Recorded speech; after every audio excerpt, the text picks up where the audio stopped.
नमस्कार दोस्तों, बहुत बहुत स्वागत है आपका एनडीसी निशुल्क क्लासेस में और अभिनंदन है आप सभी का। बहुत बहुत स्वागत।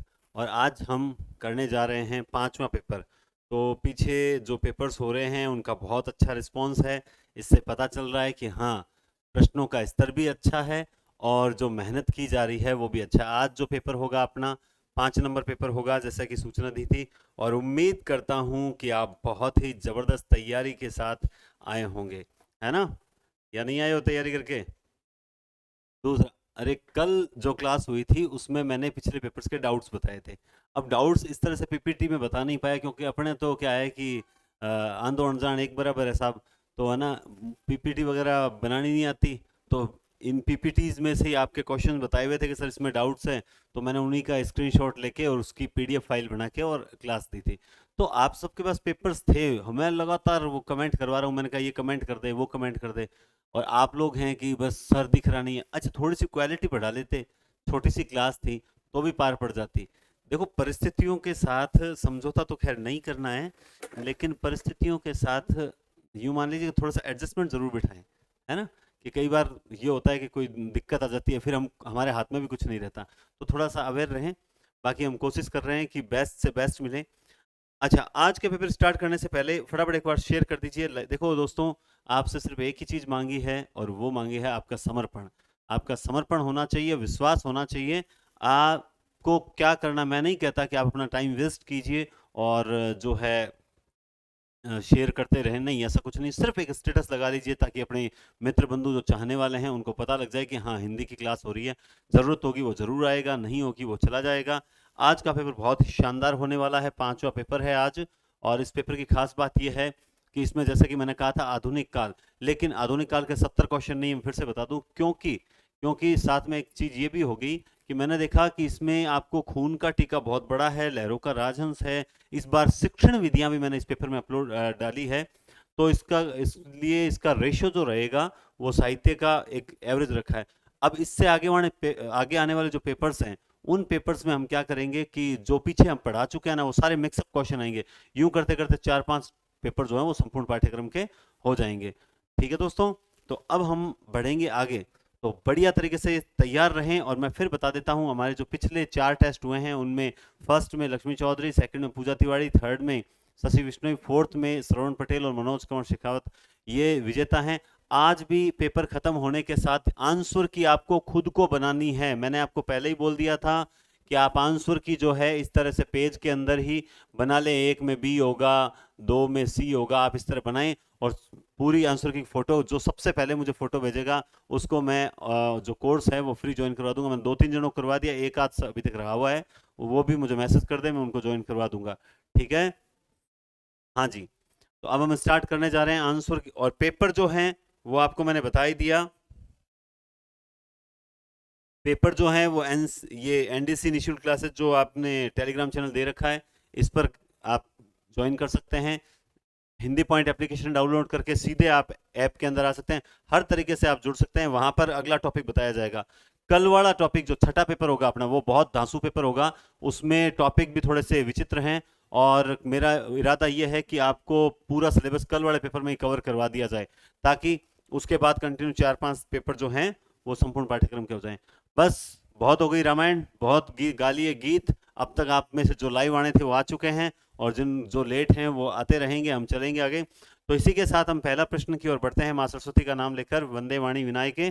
चलिए दोस्तों, तो सबसे पहले आपके सामने प्रश्न है कि वह पेड़ के सहारे खड़ा है।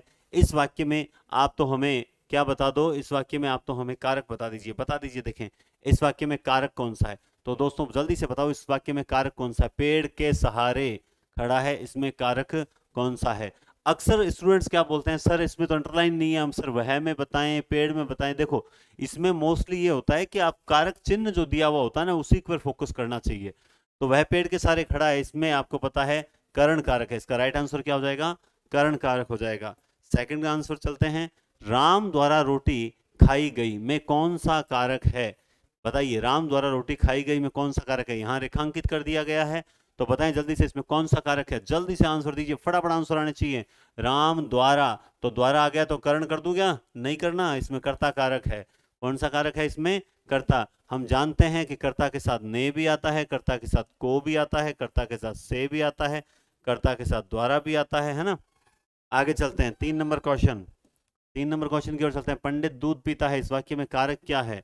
इस वाक्य में कोई कारक चिन्ह नहीं है, लेकिन रेखांकित करके आपसे पूछा गया है कि इस दूध में कौन सा कारक है। तो अब तक तो आपने आंसर दे दिया होगा। इसका राइट आंसर हो जाएगा दोस्तों कर्म। इसका राइट आंसर क्या हो जाएगा? कर्म। हाँ, मुझे कई स्टूडेंट्स ने पूछे सर वो तार सप्तक समझ नहीं आ रहा, तार सप्तक के कौन सा राजस्थानी कवि है, महिला कवि है, और उनकी सर कौन सा किसमें है, ट्रिक्स बता दो।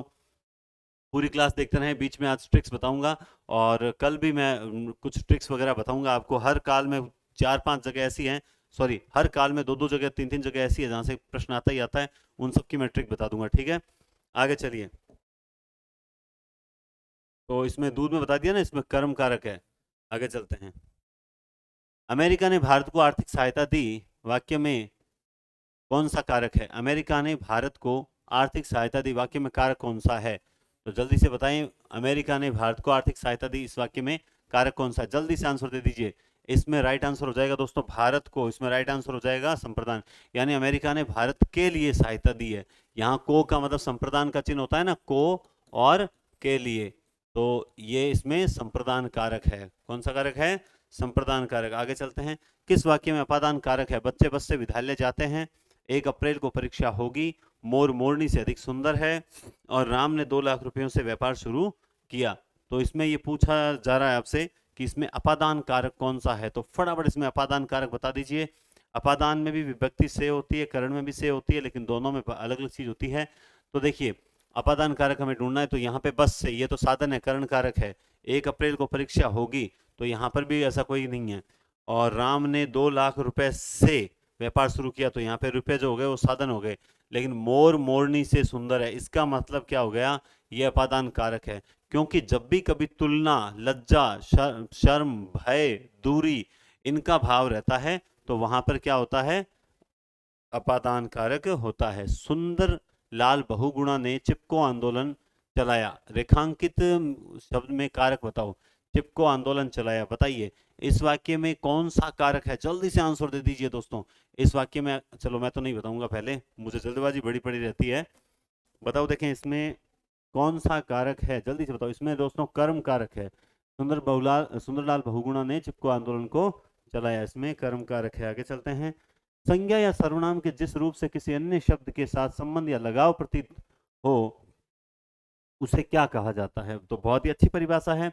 इस परिभाषा के आधार पर आप बता दीजिए कि कौन सा कारक होगा। तो संबंध के आधार पर आप बता सकते हैं कि इसमें होगा संबंध कारक, है ना। आज कारक के और लिंग वचन के बहुत अच्छे क्वेश्चंस हैं आपके। एक बार देखते आपको पता लग जाएगा कि आपको तैयारी है नहीं। अब देखो, एक चीज और है, पेपर जब बनाए जा रहे हैं, कईयों के दिमाग में आ रही है सर ये तो बहुत इजी क्वेश्चन है। देखो, पेपर का स्तर होता है ना वो बेटा, इस मतलब यूं मान लो आप कि 100 क्वेश्चन में से 80% पेपर जो होता है ना, वो औसत होता है, औसत से नीचे नीचे होता है। 80 नहीं, बल्कि मैं कह रहा हूँ 90%। ठीक है, लेकिन मैं ये 80 मान के चलता हूँ। 10% पेपर ऐसा होता है जो थोड़ा सा रेशो बढ़ाएगा, और इसके साथ ही 10% ऐसे होते हैं जो वास्तव में टफ होते हैं। इसीलिए दोस्तों मेरिट जो जाती है ना, वो यहीं जाती है।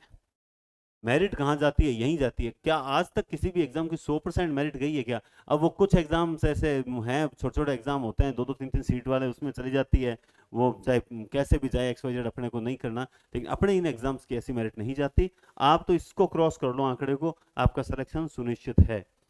ठीक है। पानी बहाया गया में कौन सा कारक है? ये पूछ रहा है, पानी बहाया गया इस वाक्य में कौन सा कारक है? जल्दी से बताओ। देखें, तो अभी तक तो साहित्य आना बाकी है, काव्य शास्त्र में रस आने बाकी हैं, खून का टीका बाकी है, लहरों के राजहंस बाकी है, शिक्षण विधियां बाकी है। अभी तो व्याकरण के 9 क्वेश्चन हुए हैं दोस्तों। जल्दी से बता दो, पानी बहाया गया इस वाक्य में क्रिया, सॉरी कारक कौन सा है? तो इस वाक्य में, ओ सॉरी, ये भी गलत बता देता, फिर मुझे डाउट क्लियर कराने पड़ते, इसलिए आज शायद जहां तक एक भी डाउट नहीं आने दूंगा, मैं आराम से चलूंगा, जल्दबाजी नहीं करूंगा।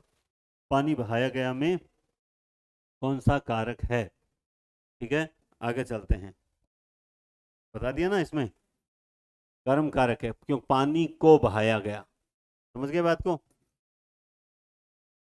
अपने तो 4 कारखाने, इसमें कौन सा कारक है? अपने तो 4 कारखाने हैं, इसमें कौन सा कारक है? जल्दी से आंसर दे दीजिए, इसमें कौन सा कारक है? एक दो ऐसे ही प्रश्न आएंगे जिसका पक्का गारंटी से बोल रहा हूँ आप आंसर सारे गलत दोगे। अपने तो 4 कारखाने हैं, कौन सा कर, देखिए इसमें इसका राइट आंसर हो जाएगा संबंध कारक। तो देखिए इसमें आपको पता है संबंध में का, के, की, ठीक है, रा, रे और री, और ना, ने, नी। खास बात क्या है, कर्ता में भी ने आता है और इसमें भी ने आता है, लेकिन ये कर्ता का जो ने होता है वो वह के साथ भी लगता है, उसने, ठीक है, ये तुम के साथ भी लगता है, तुमने, ठीक है, ये मैं के साथ भी लगता है, मैंने। लेकिन ये संबंध वाला जो कारक होता है केवल और केवल आपके साथ लगता है, और जब भी ये आपके साथ लगता है तो याद रखने अपने हो जाता है। क्या हो जाता है? अपने हो जाता है। जबकि ये ने जब भी आपके साथ लगता है तो आपने का आपने ही रहेगा। तो ये कभी कंफ्यूज ना हो। तो इसमें राइट आंसर हो जाएगा संबंध कारक। ठीक है, आगे चलते हैं। वह गुड़ के साथ रोटी खाता है। वह गुड़ के साथ रोटी खाता है। अब इस वाक्य को देखकर कईयों के दिमाग में, सर इसमें तो कर्म भी तो है, सर इसमें तो कर्ता भी तो है। मैंने क्या कहा था, कारक चिन्ह पे जाना है। यहाँ पे कारक चिन्ह क्या है? के साथ। के साथ मतलब गुड़ के साथ। गुड़ क्या हो गया? साधन। साधन हो गया तो कौन सा हो जाएगा दोस्तों? करण कारक हो जाएगा। तो आपको तो यही फोकस करना है। कल शायद परीक्षा परिणाम घोषित हो, इस वाक्य में कौन सा काल प्रयुक्त हुआ है? कल शायद परीक्षा प्रमाण घोषित, परिणाम घोषित हो, इस वाक्य में कौन सा काल प्रयुक्त हुआ है? जल्दी से इसका आंसर दो। देखो आपको है ना, ये जो 5वां टेस्ट हो रहा है, ठीक है, 4 टेस्ट हो चुके हैं। जो अभी तक नए आए हैं इस चैनल पर स्टूडेंट्स, उनको सबसे पहले तो मैं ये कहूंगा दोस्तों, लाइक और सब्सक्राइब जरूर करें, क्योंकि आगे रीट, एसआई, सेट, इनके सिलेबस भी मैं पूरे के पूरे, देखो बहुत कम टीचर्स हैं यूट्यूब पर जो पूरा सिलेबस आपको निःशुल्क करवा रहे हैं। उनमें मेरा नाम जो है वो आगे आने वाले समय में बहुत मतलब पहली पंक्ति में होगा। मैं इसके लिए खूब प्रयास कर रहा हूँ। सेट और एसआई का भी पूरा कोर्स करवाने का इरादा है मेरा, और इसके साथ ही जो है ग्रेड 3 के लिए भी इस तरह की टेस्ट सीरीज लाने का इरादा है। उसमें मैं कंप्लीट हिंदी के और शिक्षण विधियों के बढ़िया तरीके से लगभग 25-30 पेपर करवाने का विचार कर रहा हूँ। ठीक है, तो आप थोड़ा सा, दूसरा आप क्या है कि अभी तक ये आज 5 पेपर हो चुके हैं, लगभग 6 पेपर और होने वाले हैं। आपको है ना, जैसे इस आज 5 पेपर में आपके अगर 80% बन रहे हैं, मान लो आपके आज 120 ही सही हुए, तो अगले में 122 होने चाहिए, अगले में 124 होने चाहिए। आपको डिक्रीज नहीं होना है, इंक्रीज होना है। बस इस बात को विशेष ध्यान रखें। और वो कौन होगा जो ढंग से मतलब तैयारी करेगा। इसीलिए मैं है ना, जो संपूर्ण पाठ्यक्रम के वाले लास्ट जो 3 मेन टेस्ट है ना, 3 मेन टेस्ट, वो टेस्ट मैं कब दूंगा, तो बस कंटिन्यू दूंगा। लेकिन उससे पहले मैं आपको 3 क्लासेस दूंगा। वो क्लासेस कौन सी दूंगा? एक तो मैं आपको क्लास दूंगा अलंकार की, एक मैं आपको क्लास दूंगा शब्द शक्ति की, ठीक है, एक मैं दूंगा अलंकार की, एक दूंगा मैं शब्द शक्ति की। और अगर आप में से कोई मान लो एक कोई देखो, अब और तो कौन सी है, ऐसे तो सारी पड़ी है, लेकिन हो सकता है एक राजस्थानी भाषा की, और राजस्थानी भाषा हिंदी देवनागरी वाला है ना, वो थोड़ा सा वो भाषाओं से संबंधित भी कुछ बता दूं। बाकी तो अनुच्छेद आप पढ़ लोगे 343 से लेकर 51 तक। लेकिन ये जो है क्लासेस, ये सारी इंपॉर्टेंट क्लास है, तो इसको मैं जरूर देना चाहता हूँ, है ना। ठीक है, चलो अब आते हैं वापस क्वेश्चन। हाँ, हमारा क्वेश्चन क्या था? कल शायद परीक्षा परिणाम घोषित हो, इस वाक्य में क्या है? तो देखो भाई, परिणाम आने वाले समय में जारी हो गया, पहली बात तो ये हो गई। दूसरा शायद भी आ गया, तो भविष्य भी है और संभावना भी है। कल शायद परीक्षा परिणाम जारी हो सकता है। आगे चलते हैं। मैं खाना खा चुका था, इस वाक्य में कौन सा भूतकालीन भेद है? देखो, खाना खा चुका था मतलब काम कंप्लीट हो चुका था। तो बता दो, देखें इसमें कौन सा काल होगा, जल्दी से बता दो। देखें इसमें काल हो जाएगा पूर्ण भूत। कौन सा हो जाएगा इसमें काल? पूर्ण भूत हो जाएगा। आगे चलते हैं। उस डाली पर एक तोता बैठा है, वाक्य में प्रयुक्त काल पहचानिए। उस डाली पर एक तोता बैठा है, वाक्य में प्रयुक्त काल पहचानिए। उस डाली पर एक तोता बैठा है। 3-4 बार पढ़ते ही समझ में आ गया कि कारक कौन सा, अच्छा सॉरी, कारक कौन सा, क्या इसमें तो हम काल पढ़ रहे हैं। अब देखो मेरे दिमाग में कारक चल गया। वो ऐसे ही क्या होती है, गलती हो जाती है, और कोई कारण नहीं है। ये मेरे साथ नहीं होता है, सबके साथ होता है। थोड़ा सा हम ध्यान पढ़ें। उस डाली पर एक तोता बैठा है, वाक्य में प्रयुक्त काल पहचानिए। तो आप दोस्तों देखिए कि एक तोता बैठा है, काम वर्तमान में है कि नहीं है? बैठा है, तो पूर्ण भूतकाल, पूर्ण वर्तमान, अपूर्ण भूतकाल, सामान्य भूतकाल। तो भूत तो है ही नहीं ना। बैठा है, वो अभी तक काम वर्तमान में ही तो है। वो बैठा है, वो कौन सा बैठ चुका था, इस प्रकार से आया। आगे चलिए। मंदिर में जाने के बाद मन को शांति मिली है, इस वाक्य में भी काल पहचानी, मंदिर में जाने के बाद मन को शांति मिली है। ठीक है, तो मिली थी नहीं है, मिली है। मिली है जब आ जाए तो याद रखें पूर्ण वर्तमान काल हो जाएगा। समझ गए बात को? सामान्य वर्तमान कहाँ होता है? सामान्य वर्तमान ता है ती है, यही होता है ना। काल भी मैंने बता रखे हैं, अगर आपको नहीं आते हैं तो देख लेना। मैंने आम खा लिया, वाक्य में प्रयुक्त काल पहचाने। मैंने आम खा लिया है, मैंने आम खा लिया है, अब काम चला गया है पास्ट में। अपूर्ण नहीं है, हेतु मद हेतु नहीं है, पूर्ण भूत आसन्न भूत है, खा लिया है, नहीं होगा क्या? अब यहां पर भी कई पूर्ण और आसन्न में दिक्कत हो जाती है कि पूर्ण भूत है या आसन्न भूत है, तो इसमें कोई दिक्कत नहीं होनी चाहिए, आसन्न भूतकाल ही होगा इसमें, क्योंकि इसका लॉजिक जो है वो मैंने पहले बता भी रखा है। इसका लॉजिक जो है वो मैंने पहले बता रखा है। निम्नलिखित में से कौन सा वाक्य पूर्ण भूतकाल का उदाहरण है? वे खा रहे थे, वे गए, क्या पूछ रहा है? पूर्ण भूतकाल का। वे खा रहे थे, वे गए, वे आए थे, वे सोकर उठे हैं।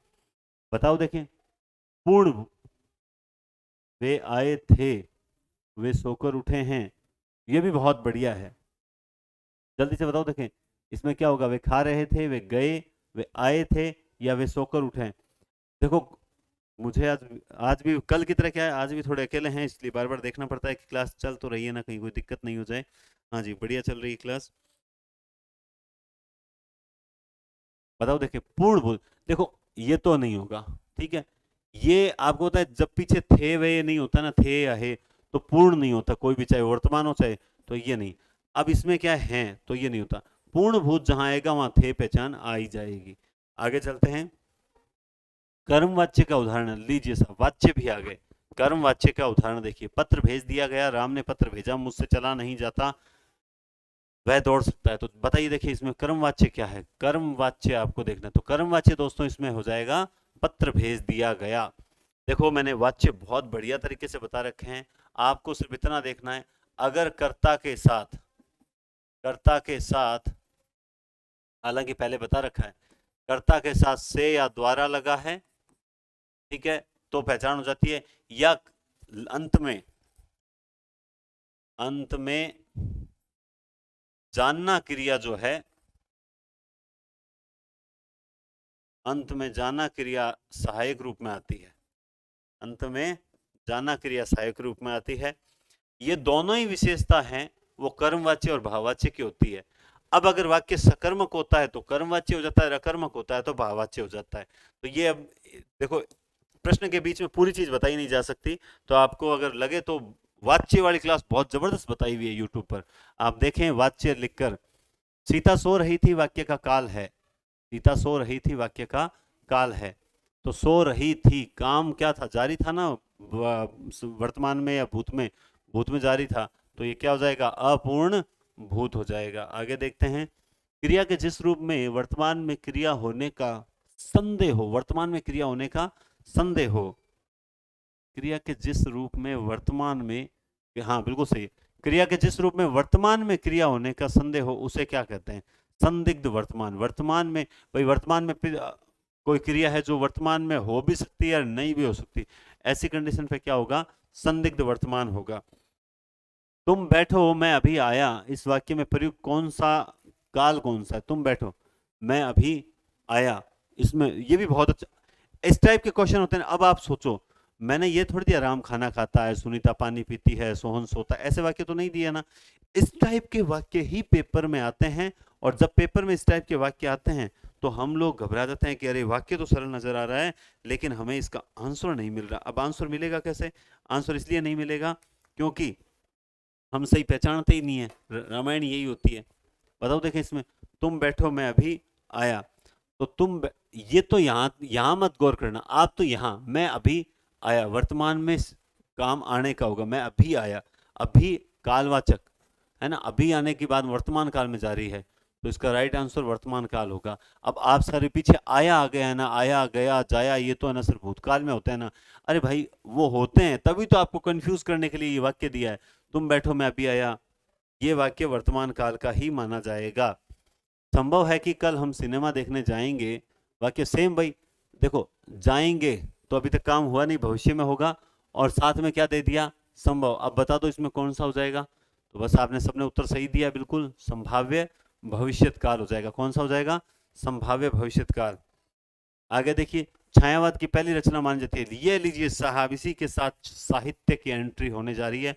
तो बहुत ही बढ़िया प्रश्न है पहला, छायावाद की पहली रचना कौन सी मानी जाती है? जाग जाइए, अगर नींद आ रही है तो जाग जाइए, क्योंकि आ चुके हैं हमारे विरले बृहद्रत्रयी और लघुत्रयी छायावाद का आगमन हो चुका है। छायावाद की पहली रचना कौन सी मानी जाती है? तो इसका उत्तर सबने दिया होगा। कौन सा दिया? झरना दिया है क्या? बताओ देखें। झरना, पल्लव, लहर, कामायनी। बहुत ही बढ़िया प्रश्न। छायावाद की पहली रचना पूछी है।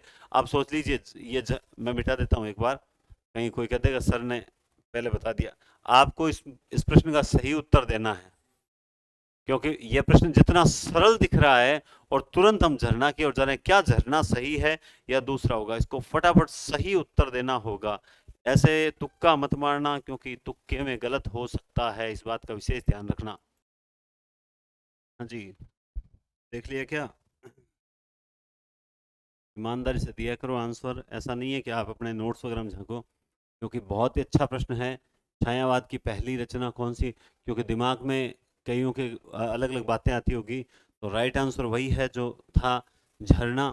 और रामचंद्र शुक्ल ने इसी झरना को छायावाद की प्रथम रचना माना जाता रचना मानी है, प्रथम रचना छायावाद की मानी है। साथ में ही एक चीज और है, बता दूं आपको। आप जानते हैं झरना और आंसू, लहर और कामायनी, कामायनी कब की है? आपके सिलेबस में लगती है 1935 की है। झरना 1918 की है। लेकिन आपको साथ में ये भी पता होगा कि जो युगांत है सुमित्रानंदन पंत की, जो उनकी अंतिम अंतिम छायावादी रचना है, प्रथम प्रगतिवादी रचना है, युगांत में प्रगतिवादी तत्व भी मौजूद थे। ये रचना है 1936 की। इसीलिए 1918 से 1936 जो है, इनका सर्वमान्य काल माना जाता है। छायावाद का सर्वमान्य काल जो है वो 1918 से 1936 माना जाता है। ठीक है, आगे चलते हैं। अपने काव्य जीवन के उत्तर में अरविंद दर्शन से प्रभावित कवि है, यानी अपने काव्य के जैसे अपने जीवन के उत्तरार्ध काल में अरविंद दर्शन से प्रभावित कवि कौन सा है? निम्न में से पर महादेवी वर्मा, अज्ञेय जयशंकर प्रसाद और सुमित्रा नंदन पंत, इनमें से कौन सा होगा? आंसर दो, देखें फटाफट। ठीक है, इनमें से राइट आंसर हो जाएगा सुमित्रा नंदन पंत। आप जानते हैं कि जो पंत है, इनकी आप छायावादी रचनाएं, इनका क्रम याद कर लेना अगर नहीं कर रखा है तो। ठीक है, उसके बाद उनकी प्रगतिवादी रचनाएं, युगांत से जब स्टार्ट होती है प्रगतिवादी रचनाएं, उसके बाद इनकी अरविंद दर्शन से प्रभावित रचनाएं, अरविंद दर्शन से प्रभावित रचनाएं, और उसके बाद में जैसे इनकी मान लो चिदम्बरा है, चिदम्बरा वगैरह, ये जो रचनाएं हैं जिन पर इनको ज्ञानपीठ साहित्य अकादमी वगैरह मिला है, इनको इनका क्रम जरूर याद कर लेना। मैं फिर बोल रहा हूं, इनका क्रम जरूर याद कर लेना। छायावाद के 4 कवियों में से एक कवि, और उधर वो अज्ञे और एक और है कोई कवि। ठीक है, ये 5-6 कवि ऐसे हैं जो क्रम वाली रचनाएं देकर जाते हैं। बाई चांस क्रम वाली रचनाएं पूछी जा सकती है, तो और मैं पूछूंगा भी अगले आने वाले जो टेस्ट है ना, उनमें मैं पूछूंगा भी। इसके लिए मैं आपको पहले से तैयार कर रहा हूं। ठीक है भाई, इस टेस्ट का मतलब ही तो यही है कि मैं आपको साथ साथ में ये बताता चलूं अब तक आपने कौन सी चीज छोड़ दी है, वो एक बार देख लेना, अभी समय है, देख लेना। और साथ में आप देख लो आपको कितनी याद है। कौन सी रचना महाकाव्य नहीं? अब कितनी अच्छी, कितना अच्छा प्रश्न है, छोटा लेकिन बहुत अच्छा प्रश्न है कि कौन सी रचना महाकाव्य नहीं है। तो आपको यह भी पता होना चाहिए कि इनमें से कौन सी रचना है जो महाकाव्य नहीं है, और कौन सी रचना महाकाव्य में आती है। कौन सी रचना गीति नाट्य में आती है। करुणालय गीति नाट्य, एक कंठ विस्पाई गीति नाट्य है, अंधायुग गीति नाट्य है। गीति नाट्य कौन सा है ये भी पता होना चाहिए। अभी संस्कृत विभाग में पूछा था एक कंठ विस्पाई का। ठीक है, तो कौन सी रचना महाकाव्य नहीं है? आप जानते हैं साकेत महाकाव्य है, कामायनी महाकाव्य में आता है, प्रिय पल्लव जो है वो महाकाव्य में नहीं है। क्लियर बात है? पंत की पहली रचना वीणा, ग्रंथि, गिरजे का घंटा, इनमें से कोई नहीं। पंत की पहली रचना बताओ। पंत की पहली, वीणा, ग्रंथि। हाँ, अब देखो क्रम, अब मेरे तो दिमाग में क्रम आ गया, मेरे तो दिमाग में क्रम आ गया, मेरे दिमाग में क्रम आ गया। अब बता दो, अब मैं बता दूंगा। इसमें पहली रचना पूछ रहा है, तो पहली पूछता है तो आप जानते हैं कि 1916, 1916 गिरजे का घंटा। अब इनकी जो पहली रचनाओं का क्रम है वो क्या है? जैसे वीणा तो लिखा हुआ ही है, वीणा, ग्रंथि, पल्लव, गुंजन। वीणा, ग्रंथि, पल्लव, गुंजन, यही होगा ना, वीजी पीजी, है ना, वीणा, ग्रंथि, पल्लव, गुंजन। तो अब इस तरह से इनके क्रम याद कर लेना। ऐसे ही महादेव वर्मा के भी क्रम, या निहार, रश्मि, निर्णी, निहार, रश्मि, निर्जा, सांध्य गीत, 4 रचनाएं हैं। जयशंकर प्रसाद के तो नाटकों को थोड़ा क्रम याद कर लेना। तो इनकी जो प्रमुख रचनाएं हैं उनका क्रम जरूर याद कर लेना, फायदा रहेगा। युगांत की रचना पंत जी ने कब की? अब देखो, मैंने बताया था उस वक्त को मेरे दिमाग में ये बिल्कुल भी नहीं था कि मैं इस अगला प्रश्न आ रहा है। भाई अगला मैंने प्रश्न बना रखा है, क्योंकि पेपर बनाते समय इतने क्वेश्चन बनाए, मुझे ही नहीं था कि ये मैंने पहले बता दिया। अब आपको देखते ही पता लग गया कि युगांत की रचना कौन सी है। तुरंत जिनको पहले पता था वो तो बहुत अच्छी बात है, नहीं पता था ना, उनको पता लग गया। और अब अगर ये एग्जाम में क्वेश्चन आ गया ना तो आग लगा देंगे साहब, अब हम गलत करके नहीं आएंगे। आग मियाँ कौन लगानी, बोलो? हाँ तो सीरियस ले लो ला। छायावाद की प्रवृत्ति नहीं है, हाँ कुछ प्रवृत्ति संबंधी क्वेश्चन भी आना चाहिए कि छायावाद की कौन सी प्रवृत्ति नहीं है। तो आप देखिए, प्रणय की अनुभूति की प्रधानता, प्रणयानुभूति की प्रधानता, सौंदर्यनिष्ठ चेतना, दलितों का समर्थन व उत्थान और कर्मवाद, इनमें से कौन सी प्रवृत्ति नहीं है? तो आपसे ये बहुत बढ़िया प्रश्न पूछा जाएगा। तो अब जिसने छायावाद को बढ़िया तरीके से समझा है और आनंद से पढ़ा है, उसको सबको पता है कि ये चीज हमें यहां नहीं मिलती, हमें आगे जाकर मिलती है। आगे चलते हैं। छायावाद को सांस्कृतिक नवजागरण से संबंध किसने माना है? नगेंद्र, रामचंद्र शुक्ल, पंत। अब आपको दिमाग में रहना चाहिए, छायावाद के को सांस्कृतिक नवजागरण से संबंध किसने माना है? बताओ, देखें फटाफट 29वें में बताओ देखें। अब इस टाइप के आते हैं ना, मैं तो एक ही करता हूं, मेरे तो सोच रखा है। अच्छा, अब एक एक बात बताता हूं आपको, अगर बढ़िया लग जाए तो सब मुस्कुरा देना कमेंट में, है ना, सब मुस्कुरा देना। हम कईयों को पता है, क्योंकि विदुषियां विद्वान भी बैठे हैं। छायावाद तक, और बल्कि छायावाद से ही शुरू हो जाता है, छायावाद तक और छायावाद के बाद रामचंद्र शुक्ल ऑप्शन में आए तो पहले से कट कर देना, क्योंकि रामचंद्र शुक्ल की परिभाषा लास्ट छायावाद तक ही है। उसके बाद रामचंद्र शुक्ल की कोई परिभाषा आपको देखने को नहीं मिलेगी जो पेपर में आपसे पूछी जाए। तो ये तो उसके बाद छाया रामचंद्र शुक्ल की जगह कौन ले लेता है? नंद दुलारे वाजपेयी। कौन ले लेता है? नंद दुलारे वाजपेयी। तो रामचंद्र शुक्ल से तो आपके फ्री हो जाओगे आप छायावाद तक आते आते। उसके बाद एक टेंशन तो खत्म हो जाएगी, क्योंकि इनकी परिभाषा भी बहुत आती है। ठीक है, बाकी बहुत विद्वान आदमी हैं, हम तो इनके चरणों की धूल के बराबर भी नहीं है।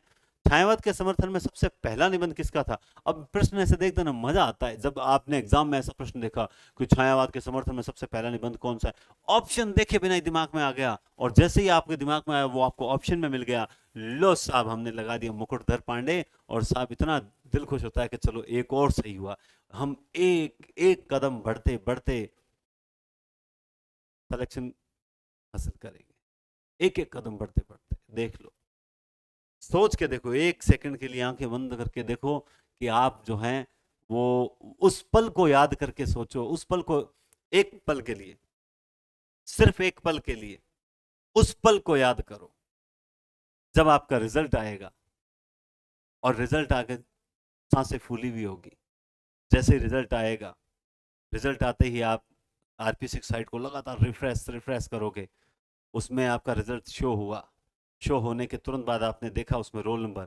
अब जब आप रोल नंबर जो 5 डिजिट या 6 डिजिट के रोल नंबर होंगे, जब आप एक एक अंक उसमें डालते जाओगे, और वो बताएगा पहले एक अंक डालोगे तो इतने जने, फिर कम हुए, फिर कम हुए, फिर कम हुए, लास्ट में जैसे ही पूरे डिजिट आप डालोगे और एक नाम आ जाता है, कितनी खुशी होती है उस वक्त। उस वक्त वो पल होता है जिस वक्त खुशी के आंसू आ जाते हैं, वो पल होता है जिस वक्त आपके घर वालों को आप पर गर्व होता है, जिस वक्त आपके पिता को लगता है कि मैंने अपने जीवन का सबसे बड़ा कर्तव्य पूरा कर दिया, है ना। मम्मी की तो पूछो ही मत, मम्मी का फोन तो सीधा अपने पीहर की ओर जाता है कि मारो छोरो लाग गयो, हमारी छोरी लाग गई, है ना। तो ये जो पल है ना, इन पलों को अगर जीना चाहते हो ना, तो 15 दिन आपके पास अभी भी पड़े हैं। इन 15 दिनों में जी जान लगा दो, नींद कहाँ उनकी आंखों में जो धुन के मतवाले हैं। बस उन पलों को एक बार न केवल खुद खुश हो, बल्कि अपने पूरे परिवार को ऐसी खुशी दो जिसके लिए वो आपका सदैव ऋणी रहेगा, है ना। तो देख लीजिए, सोच लीजिए। तो छायावाद को, हम अगले क्वेश्चन की ओर बढ़ते हैं। छायावाद को विलायती अभिव्यंजनावाद से प्रभावित, किससे प्रभावित, विलायती अभिव्यंजनावाद से प्रभावित किसने माना है? 31वां क्वेश्चन है, छायावाद को विलायती अभिव्यंजना से प्रभावित किसने माना है? जल्दी से बताओ, देखें, ये भी बहुत बढ़िया प्रश्न है। मैंने कहा ना, छायावाद तक। ठीक, ठीक है ना। छायावाद तक मतलब छायावाद में फिर कुचरनी करेंगे थोड़ी बहुत। अब वो कुचरनी करने वाले कौन है? आचार्य शुक्ल है। विलायती अभिव्यंजनावाद, अभिव्यंजनावाद का विलायती संस्करण माना है। ठीक है। कामायनी को मानवता का रसात्मक इतिहास, कामायनी को, ये है ना, जब ऑफलाइन बैच चलता था, हमारा फर्स्ट बैच था, उस वक्त मेरे पास ना तो नोट्स बने हुए थे, कुछ भी नहीं था। मैं तो नोट्स बना बना के जैसे तैसे पढ़ाता था। उन बैच के अभ्यर्थियों ने मेरा खूब साथ दिया। ठीक है। हाँ, थोड़ा सा उन्हें, मुझे ऐसा लगता है कि उन्हें लगा होगा कि सर है ना, मतलब मैटर नहीं है सर के पास। लेकिन एक बात है, जितना मैटर है ना, वो उतना काम का दिया है, और प्रश्न उसमें से आएंगे। अभी 2 पिछले एग्जाम देख लिए, इस बार एग्जाम में देख लेना। तो अब ये देखो, मानवता का रसात्मक इतिहास है, तो अब यहाँ पे शुक्ल कुचरणी नहीं करेंगे, क्योंकि ये बात कहेंगे छायावाद के शुक्ल नंद दुलारे वाजपेयी, मानवता का रसात्मक इतिहास कहते हैं। कौन सी रचना शोक गीत के रूप में लिखी गई थी? आप जानते ही हैं, शोक गीत। कौन सी रचना लिखी गई थी शोक गीत के रूप में? तो शोक गीत के रूप में लिखी गई थी सरोज स्मृति लिखी गई थी। कौन सी लिखी गई थी दोस्तों? सरोज स्मृति। संसार का दूसरा बड़ा शोक गीत है क्या? या संसार का दूसरा है, कौन सा है? संसार का दूसरा बड़ा शोक गीत या पहला बड़ा शोक गीत? बताओ, देखें फटाफट। एक और है ना, मिट्टी की बारात। मिट्टी की बारात बताओ कितने भागों में, 5 भागों में है, 4 में है, या 6 में है, या 8 में है? मिट्टी की बारात भी बहुत इंपॉर्टेंट रचना, याद कर लेना। आधुनिक हिंदी साहित्य में लंबी कविताओं के लेखन, बहुत ही बढ़िया प्रश्न आ गया। ये चीज क्या है, आपको किसी ने बताई होगी, आपने कहीं पढ़ी होगी। लंबी कविता क्या है? क्या परिभाषा है इस लंबी कविता का? कोई भी एक लाइन में मुझे बता दे, इन लंबी कविताओं की परिभाषा क्या है कि वो कविता लंबी है। आप कैसे अनुमान लगाओगे कि वो कविता लंबी है या छोटी है? आप मुझे इस लंबी या छोटी, क्या जो 50 पन्नों में भर दी वो कविता लंबी है, या लंबी कविता की पहचान क्या है? आप मुझे कोई एक लाइन में बता दे तो बता। देखो, लंबी कविता, आप जानते हैं रीति काल तक प्रबंध काव्य लिखे जाते थे, है ना, प्रबंध काव्य, मुक्तक और प्रबंध। कालांतर में आते आते आधुनिक काल में आते थे, उन प्रबंध काव्यों का स्थान ही लंबी कविताओं ने लिया था।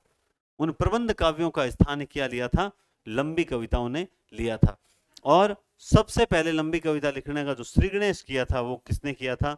निराला ने किया था। क्योंकि बाकी तीनों इनके बाद के हैं। आप इसको, इस प्रश्न को यूं भी देख सकते हैं, इस प्रश्न में कंफ्यूज अगर कोई हो जाए ना, तो इसका मतलब वो रट रट के आया। मुक्तिबोध, अज्ञे, दिनकर, ये तीनों निराला के बाद के ही माने जाते हैं। ठीक है ना। तो आप खुद सोचिए यहां पर, और आपको पता है निराला की तो राम की शक्ति पूजा है ही, बहुत प्रसिद्ध है। कहते हैं कि राम की शक्ति पूजा कविता में निराला राम के माध्यम से खुद का रोना रोते हैं, है ना। तो निराला ने इसका श्री गणेश किया था। आगे चलते हैं। निराला की लंबी कविताओं में से कौन सी लंबी नहीं है? ये लो साहब, अब आ गई। इन 4 में से एक ऐसी है जो लंबी नहीं है। अब बताओ, देखें, इसका मतलब लंबी कविता, अब मान लो पेपर में प्रश्न आ गया, निम्न में से कौन सी लंबी कविता नहीं है, तो आपको पता है अब तो। बताओ, देखिए 35 नंबर में, भिक्षुक, कुकुरमुता, सरोज स्मृति, राम की शक्ति पूजा, या कौन सी है? जल्दी बताओ, देखें। आपने इसके बारे में, ये तो लंबी है ही, आप जानते हैं, और ये लंबी मैंने अभी बता ही दिया। कुकुरमुता बहुत प्रसिद्ध कविता है, शोषक और मतलब शोषक और शोषित वर्ग के बारे में। भिक्षुक जो है वो इनकी लंबी कविता नहीं है, भिक्षुक इनकी लंबी कविता नहीं है। आगे चलते हैं। राम की शक्ति पूजा में निराला की इन 2 कविताओं का सार तत्व जो है वो समाहित है। ये भी बहुत अपने आप में बहुत अच्छा प्रश्न है। बताओ, देखें, ये भी अपने आप में बहुत ही, मतलब राम की शक्ति पूजा में किन 2 कविताओं का सार तत्व आपको देखने को मिलेगा? आपको सिर्फ इतना सा बताना है। बताओ बताओ, जल्दी बताओ, देखें। देखो, इसमें तुलसीदास और सरोज सरोज स्मृति, इन दोनों कविताओं का सार ही क्या है? राम की शक्ति पूजा। खर खर की आवाज आएगी फिर से। अब सही है, ठीक है। तो ये दोनों हैं, आगे चलते हैं। छायावाद स्थूल के प्रति सूक्ष्म का विद्रोह नहीं है, वरन यथोथी नैतिकता रूढ़िवाद और सामंती सामंती साम्राज्यवादी बंधनों के प्रति विद्रोह रहा है। किस आलोक ने कहा है? मैं आपके साथ बता दो, इसका तो उत्तर आपने दे दिया होगा, अब दे तो दिया ना। ये प्रश्न मैं देखूंगा कमेंट में, मैं गारंटी से बोल रहा हूँ कई जनों ने ढूंढा होगा किसको, नगेंद्र को। एक बार दिमाग में नगेंद्र आया ही होगा, गारंटी से बोल रहा हूँ, ठीक है। और वो ठीक है, मैंने तो दिया नहीं है, वो लोग इसमें नगेंद्र देंगे, ए में ही देंगे। देवराज की जगह आपको वहां क्या लिखा मिलेगा, नगेंद्र। लेकिन यहां ये क्या बोल रहा है, स्थूल के प्रति सूक्ष्म विद्रोही नहीं, वर्ण ये जो चीज है ये नगेंद्र ने नहीं कही थी। ये किसने कही थी? ये हमारे प्रिय, किसने कही थी बताओ देखें, रामविलास शर्मा ने कही थी। किसने कही थी? रामविलास शर्मा ने कही थी कि छायावाद केवल स्थूल के प्रति सूक्ष्म का विद्रोह नहीं है, बल्कि थोथी नैतिकता रूढ़िवाद और सामंती साम्राज्यवादी बंधनों के प्रति विद्रोह रहा है, ठीक है ना। तो थोड़ा सा प्रश्न को पूरा पढ़े बिना उत्तर मत देना। परमात्मा की छाया आत्मा में पड़ने लगती है और आत्मा की छाया परमात्मा, ये फिक्स है, ये परिभाषा एक जने की है। और वो व्यक्ति कौन है, जल्दी से बता दो देखें। वो व्यक्ति है राम कुमार वर्मा। किसकी है? राम कुमार वर्मा। कौन छायावादी कवि संवेदनशील इंद्रिय बोध का कवि कहलाता है? जो संवेदनशील है और इंद्रिय बोध का कवि भी कहलाता है, जल्दी से बताओ। है छायावादी, ठीक है, संवेदनशील और इंद्रिय बोध, संवेदनशील और इंद्रिय बोध, जल्दी से बताओ देखिए कौन सा है वो व्यक्ति है सुमित्रानंदन पंत। सुमित्रानंदन पंत संवेदनशील इंद्रिय बोध के कवि कह जाते हैं। और रचनाएं आपको याद करनी है, वीणा पल्लव, वीणा ग्रंथि पल्लव गुंजन, है ना, युगांत युगवाणी, ये सारे क्रम से याद करें। किस छायावादी कवि को आचार्य शुक्ल ने, शुक्ल जो है वो सबसे ज्यादा महत्व किसको देते हैं छायावाद में से, किस कवि को सर्वाधिक महत्व देते हैं? ये भी जल्दी से बता दो, ये भी बहुत सिंपल है। वो देते हैं सबसे ज्यादा महत्व सुमित्रानंदन पंत को। सर आप तो पंत और इनके क्वेश्चन लाए, मैं क्यों लाया देखो इसके पीछे कारण बताता हूँ। कारण ये है कि ये चार कवि दो से दो प्रश्न पक्के देकर जाएंगे, और बाकी जो रचनाएं हैं वो तो बीच बीच में एक एक दो दो रचनाएं पूछ रहे हैं। बाकी रचनाएं तो हम जैसे नेक्स्ट पेपर आएंगे ना, उनमें एक एक रचनाएं, दो दो तीन तीन रचनाएं हर पेपर में पूछते रहेंगे। मेन आपको इन चार कवियों को तैयार करना है। छायावाद के लघुत्रयी में कौन नहीं आता है? तो वृहत्त्रयी कौन सी है, लघुत्रयी कौन सी, आप सब जानते ही हैं, ठीक है। तो छायावाद की जो लघुत्रयी है उसमें जयशंकर प्रसाद जो है वो नहीं आते हैं, ठीक है ना। जयशंकर, राइट आंसर क्या हो जाएगा? जयशंकर। अब कई दिमाग में कईयों का क्या आएगा मैं बता देता हूं। कई लोग माखनलाल चतुर्वेदी कर देंगे, वो कहेंगे नहीं उसमें तो भगवती चरण वर्मा थे, भगवती चरण वर्मा थे, तो सर इसमें तो माखनलाल चतुर्वेदी तो आंसर नहीं है। आप में से कई ऐसा बोलेंगे, कमेंट करेंगे। मैं आपको बता दूं कि महादेवी वर्मा, रामकुमार वर्मा, भगवती चरण वर्मा, ये तीन लघुत्रय में शामिल थे। लेकिन कुछ लोग भगवती चरण वर्मा के स्थान पर किसको मानते थे? माखनलाल चतुर्वेदी को मानते थे, इसलिए। लेकिन आप ये सोचो ना, प्रसाद तो बिल्कुल भी नहीं है ना, प्रसाद तो पूरा वृहत्त्रयी में शामिल है, तो इसका राइट आंसर प्रसाद ही होगा। आगे चलते हैं। झरना को छायावाद की प्रयोगशाला का प्रथम आविष्कार किसने कहा है? नंदुलारे वाजपेयी, पंत, रामविलास शर्मा या बताओ रमेश कुंतल, जल्दी बताओ देखें राइट आंसर कौन सा होगा। 42, 42 का राइट आंसर होगा दोस्तों नंदुलारे वाजपेयी। कौन सा होगा? नंदुलारे वाजपेयी होगा। आगे नेक्स्ट क्वेश्चन की ओर बढ़ते हैं अपन। छायावाद की कालावधि, ये लो, छायावाद की कालावधि। पहले दूसरे क्वेश्चन पे मैंने कालावधि बताई थी, जल्दी से बता दो, और तर्क के आधार पर बताई थी कि कौन सी कालावधि होगी। तो आपने, अरे बाप रे, इसमें तो ऑप्शन ही नहीं है। कोई बात नहीं है, नहीं है तो हम तो इसमें से उत्तर देंगे। अब बताओ, सर्वमान्य रूप से हमने बताया था 18 से 36, यहाँ तो 18 से ऑप्शन नहीं है, लेकिन इसका निकटतम आंसर कौन सा है? इसका निकटतम देखो 18 से 18 से, ये दो तो नहीं होंगे ना, ये दो नहीं। अब 38 करें 40, तो 36 हम मानते हैं, तो ज्यादा से ज्यादा एक दो साल ले लो। क्यों ले लो? क्योंकि नगेंद्र ने जो है वो 38 तक बताया, इसलिए हम इस काल को। इनमें से राइट आंसर कौन सा होगा? इनमें से राइट आंसर होगा ए, इनमें से होगा ए। छायावाद को छायावाद नाम किसने दिया था? ये भी बहुत बढ़िया चीज है कि छायावाद को छायावाद किसने कहा था। बताओ देखिए, छायावाद को छायावाद किसने कहा था? तो सबसे पहले छायावाद पर निबंध किसने लिखा था? उसी ने छायावाद को छायावाद कहा था, और वो व्यक्ति कौन है? मुकुटधर पांडे। कौन है वो व्यक्ति? मुकुटधर पांडे। अगर आप क्लास में आराम से बैठे बैठे, अगर मान लो नाइट में इसे देख रहे हो ना वीडियो, और कह रहे हैं कि हाँ चलो क्वेश्चंस वगैरह देखते हैं, इस माने कितने आते हैं, नहीं आते हैं, ये भी अपने आप में एक रिवीजन ही है। स्वच्छंदतावाद की विशेषता क्या है, मतलब कुल मिला के पूछ रहा है छायावाद की विशेषता क्या है ना। तो छायावाद की विशेषता बता दो भाई। प्रकृति पर्यवेक्षण, प्रेम चित्रण, सौंदर्य भावना, ब्रज भाषा में रचना। तो कौन सी विशेषता नहीं है? तो प्रकृति थी, प्रेम था, सौंदर्य था, ब्रज भाषा नहीं थी, खड़ी बोली आ चुकी थी। आगे चलते हैं। छायावादी कवियों में रहस्य भावना व्यक्त हुई है ना। छायावादी कवियों में जो रहस्यवाद देखने को मिलता है, जैसे कहते हैं कि महादेवी वर्मा तो रहस्यवाद से निकलती नहीं है, तो असीम के प्रति जिज्ञासा, असीम से मिलन के काल्पनिक सुख के रूप में, असीम से मिलन की इच्छा के रूप में, उपयुक्त सभी रूपों में। बताओ देखें सर, इसमें तो अब ऐसा करते हैं, तीनों एक जैसे ही लग रहे हैं, अपन एक काम करते हैं सर जी, उपयुक्त सभी कर देते हैं, देखा जाएगा। तो भैया देखा नहीं जाएगा, आपका प्रश्न सही हो चुका है। आगे चलते हैं। शायद आज सीमा आएगी में कौन सा काल है? ये लो, थोड़ा सा मुंह का स्वाद फिर से चेंज करने के लिए, दिमाग का स्वाद चेंज करने के लिए आ चुके हैं व्याकरण। शायद आज सीमा आएगी। सामान्य भूतकाल, संदिग्ध भूतकाल, संभाव्य भविष्यकाल या संदिग्ध वर्तमान काल। फिर बताओ 47 में कौन सा होगा? आई तो नहीं है ना, आएगी, तो कौन सा होगा? संभाव्य भविष्यकाल, ठीक है ना, संभाव्य भविष्यकाल। आगे चल, आगे चलिए। सूखा सरोवर अल, लो, ये लो सा। अब आ गई स्नातक, स्नातक पार्ट एकदम से चेंज। सूखा सरोवर, पत्रहीन वृक्ष और धूल पर आकाश का स्वप्न किसने देखा?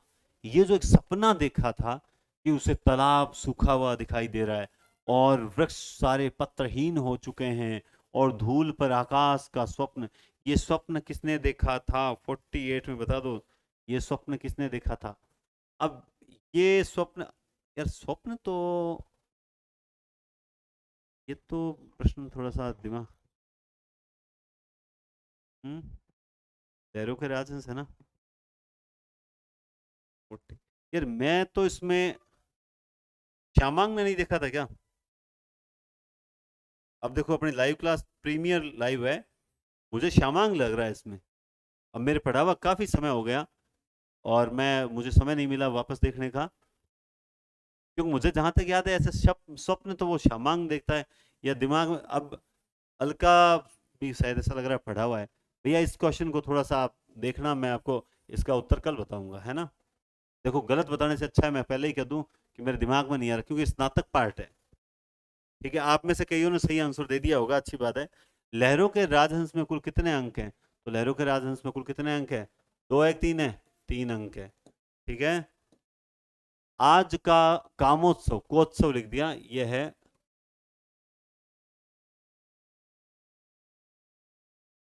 नहीं, ये राइट आंसर अलका ही है। ये राइट आंसर अलका ही, मैं फिर बता देता हूँ भैया, ध्यान से देख ले। मैं ये राइट आंसर मैं अलका ही बताऊंगा। अब देखते हैं गलती होगी या नहीं होगी, जो भी होगा कल की क्लास में देखेंगे, बाकी मैं अलका ही बताऊंगा। आज का कामोत्सव इस भवन का सबसे बड़ा कामोत्सव होगा, यह कथन किसका है? जल्दी से बताओ देखें। आज का कामोत्सव, आज का कामोत्सव, तो यह कथन है श्वेतांग का। किसका है? श्वेतांग का, 50वें में स। आगे चलते हैं। नारी का आकर्षण पुरुष को पुरुष बनाता है और उसका अपकर्षण उसे गौतम बुद्ध बनाता है, यह कथन जो है किसका है? यह कथन है सुंदरी का। किसका है? सुंदरी का। किसका कथन है ये? सुंदरी का। श्यामांग के मन में किसके प्रति विशेष स्नेह और अनुराग था? अब इस टाइप के प्रश्न आते हैं, फिर वो प्रश्न की ओर वापस मेरा ध्यान जाता है कि वो गलत बताया, अलका श्यामांग होना चाहिए। ठीक है, श्यामांग के मन में, क्योंकि श्यामांग के अलका मन में किसके प्रति विशेष स्नेह था? अलका के प्रति विशेष स्नेह था। ठीक है, आगे चलो देखिए। अलका कौन थी? श्वेतांग की प्रीतमा, सुंदरी की दासी, एक भिक्षुणी, राजकुमार की पत्नी। बताओ देखें कौन सा राइट आंसर है। अलका कौन थी? राजकुमार की पत्नी, श्वेतांग की प्रीतमा, सुंदरी की दासी। तो दासी थी कि नहीं थी? बताओ देखें, दासी थी या नहीं थी? जल्दी से बताओ देखें।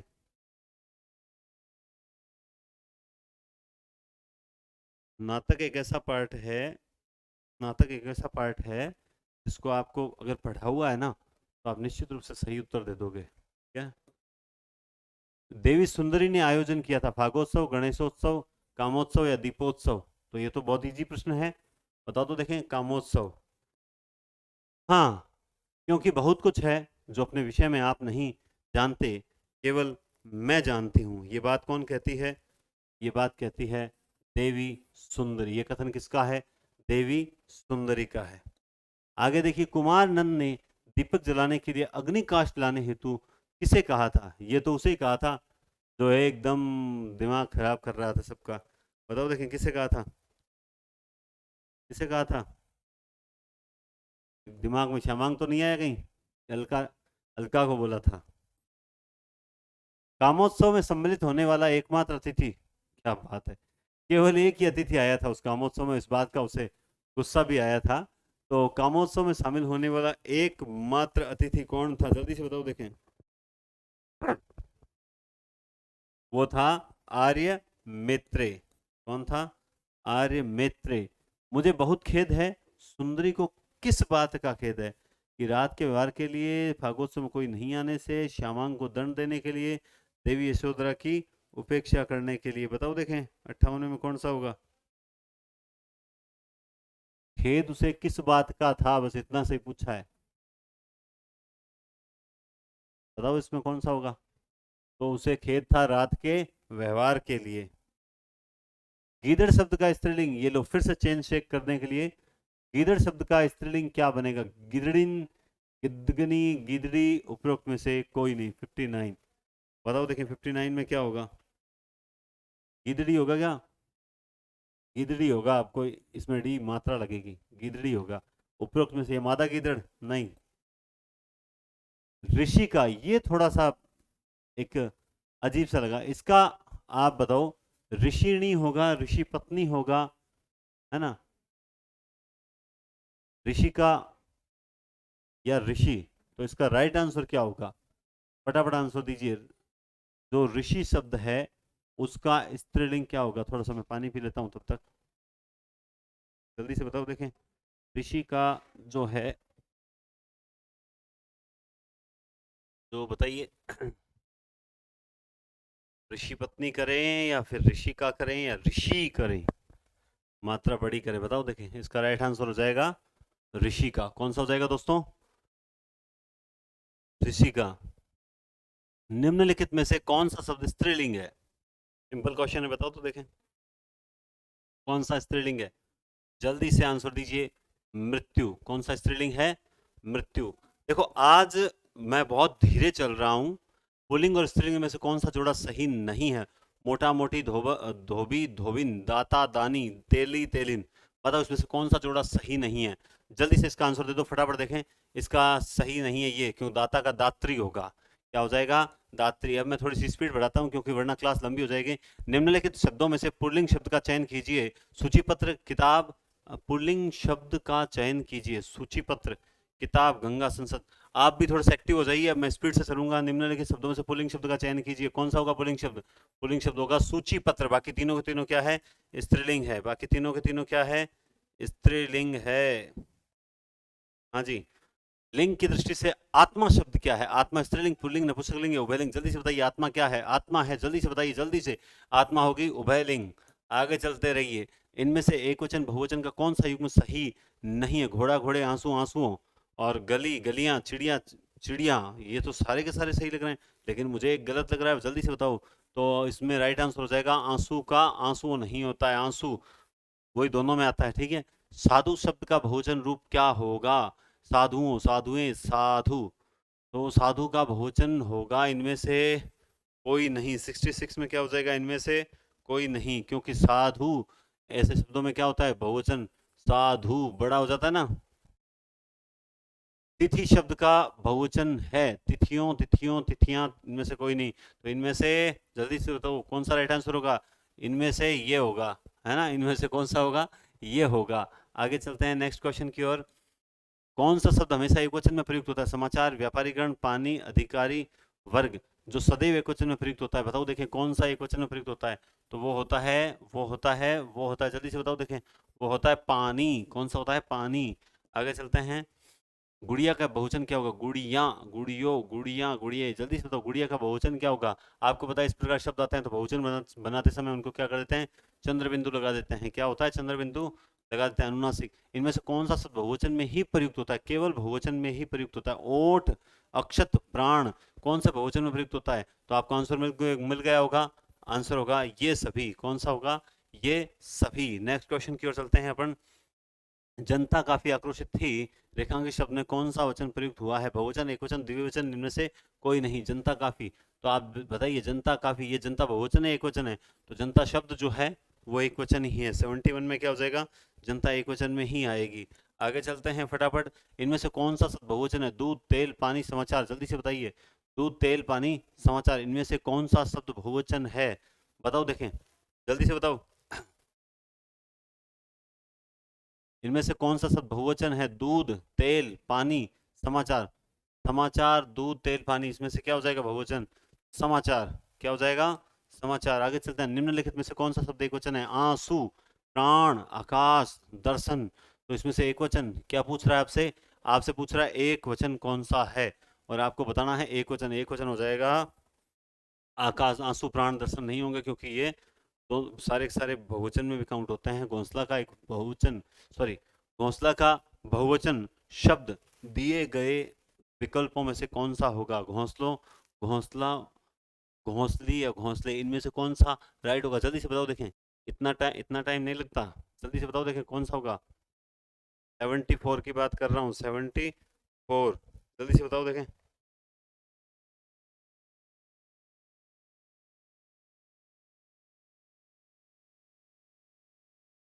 राइट आंसर क्या हो जाएगा? डी। ठीक है, आगे चलते हैं।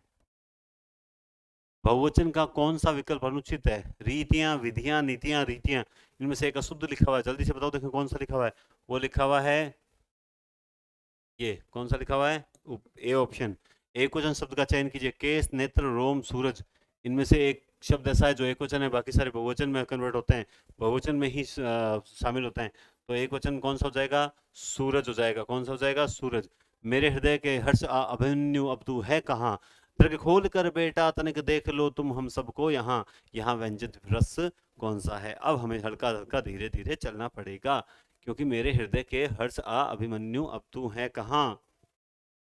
मेरे हृदय के हर्ष हा अभिमन्यु अब तू है कहाँ, दृग खोल कर बैठा तनिक देख तो हम सबको यहाँ। इस वाक्य में क्या होगा?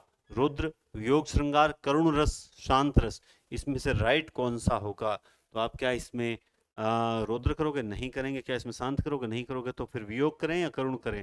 तो जैसा कि सबने उत्तर दिया है वियोग, जो कि गलत है। इसका राइट आंसर होगा करुण रस। कौन सा होगा? करुण। पथरस लालच लाल कीर मुरली धरी लुकाए सोह करे भौनी हंसे देन कहीं नट जाए। इन पंक्तियों में रस का कौन सा अंग है?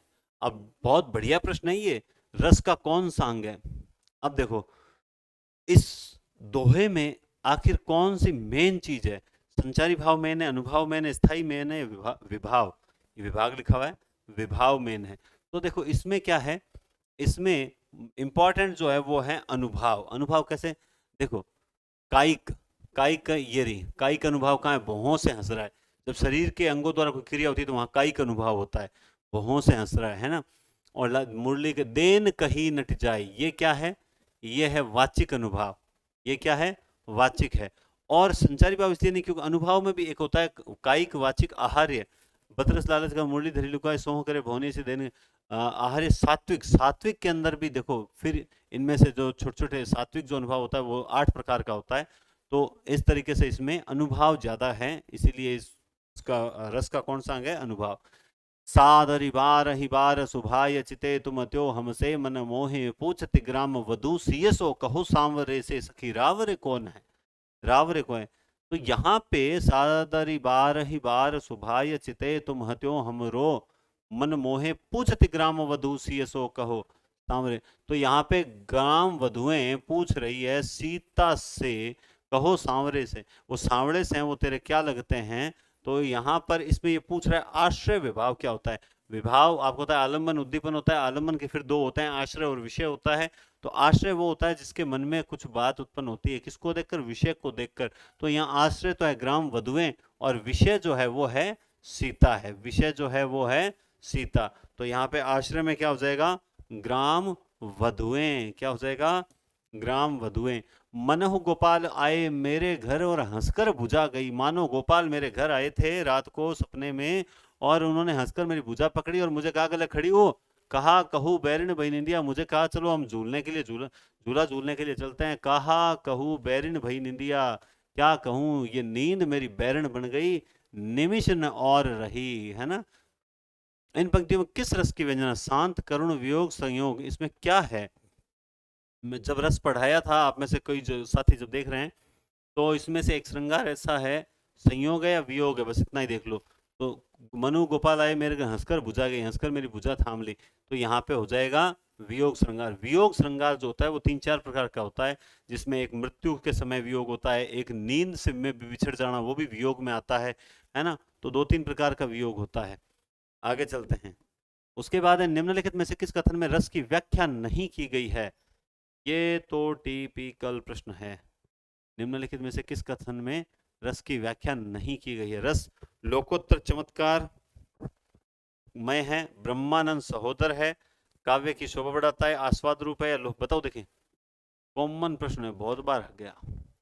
देखो एक तो ध्यान रखो, रस है ना वो ब्रह्मानंद सहोदरी है। गलती से अगर मान लो पेपर में आए प्रश्न लिखा हुआ हो कि रस ब्रह्मानंद है, रस ब्रह्मानंद नहीं है, ब्रह्मानंद का सहोदर है।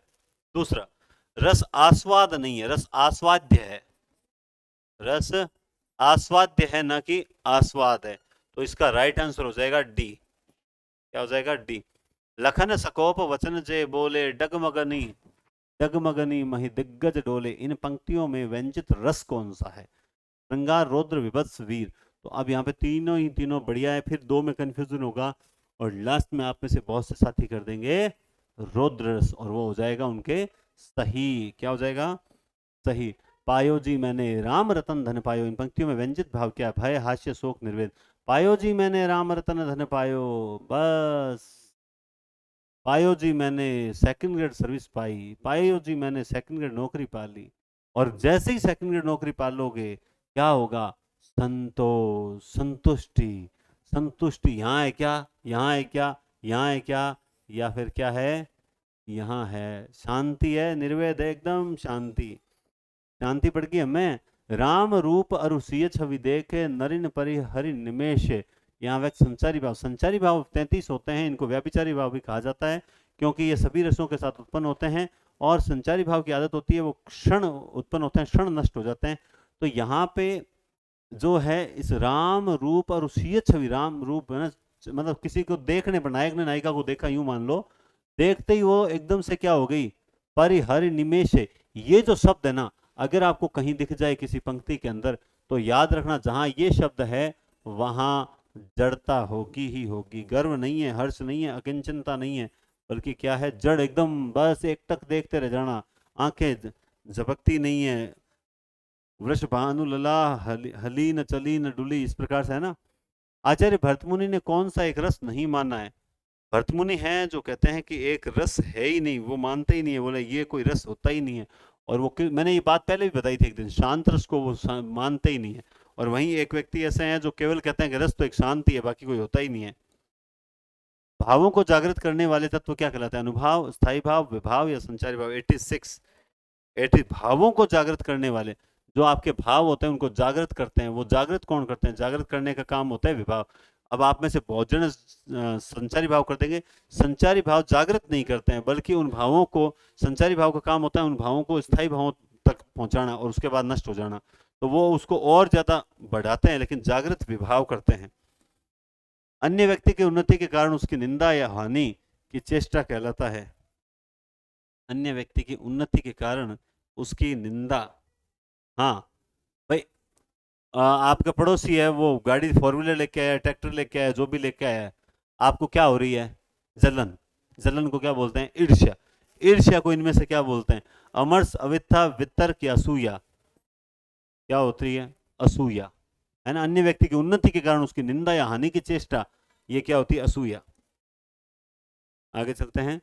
विभावानुभाव व्याभिचारी संयोग आदर्श निष्पत्ति, रस की उपयुक्त परिभाषा किस आचार्य द्वारा दी गई है? पेपर में छप गई, समझ लो, इस बार सेकंड ग्रेड में छप जाएगी ये परिभाषा।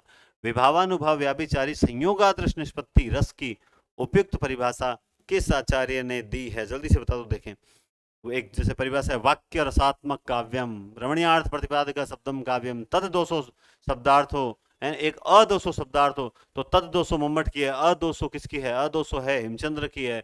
वाक्य रसात्मक काव्यम विश्वनाथ की है। रमणीयार्थ प्रतिपादक शब्दम काव्यम जगन्नाथ की है।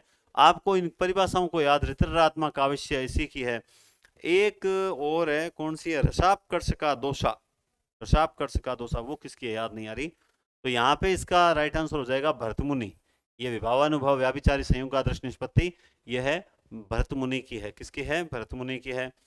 स्थाई भाव कितने माने हैं? स्थाई भाव 11 माने जाते हैं। 11 रस जो होते हैं, स्थाई भाव भी 11 ही हैं। प्रत्येक सहृदय में सदैव विद्यमान रहने वाले भाव कहलाते हैं। सहृदय में सदैव विद्यमान रहने वाले भाव क्या कहलाते हैं? बहुत ही अच्छा प्रश्न है। उन्हें विभाव कहते हैं, संचारी भाव कहते हैं, या फिर उन्हें अनुभाव कहते हैं, या स्थाई भाव कहते हैं? जल्दी से आंसर देंगे, फटाफट आंसर दीजिए। बताओ, देखिए जल्दी बताओ, 1 घंटे की क्लास हो चुकी है। 90। हाँ जी, आवाज सही। प्रत्येक से हृदय में सदैव विद्यमान रहने वाले भाव क्या कहलाते हैं? तो वो कहलाते हैं दोस्तों, वो कहलाते हैं स्थाई भाव। क्या कहलाते हैं? स्थाई भाव कहलाते हैं।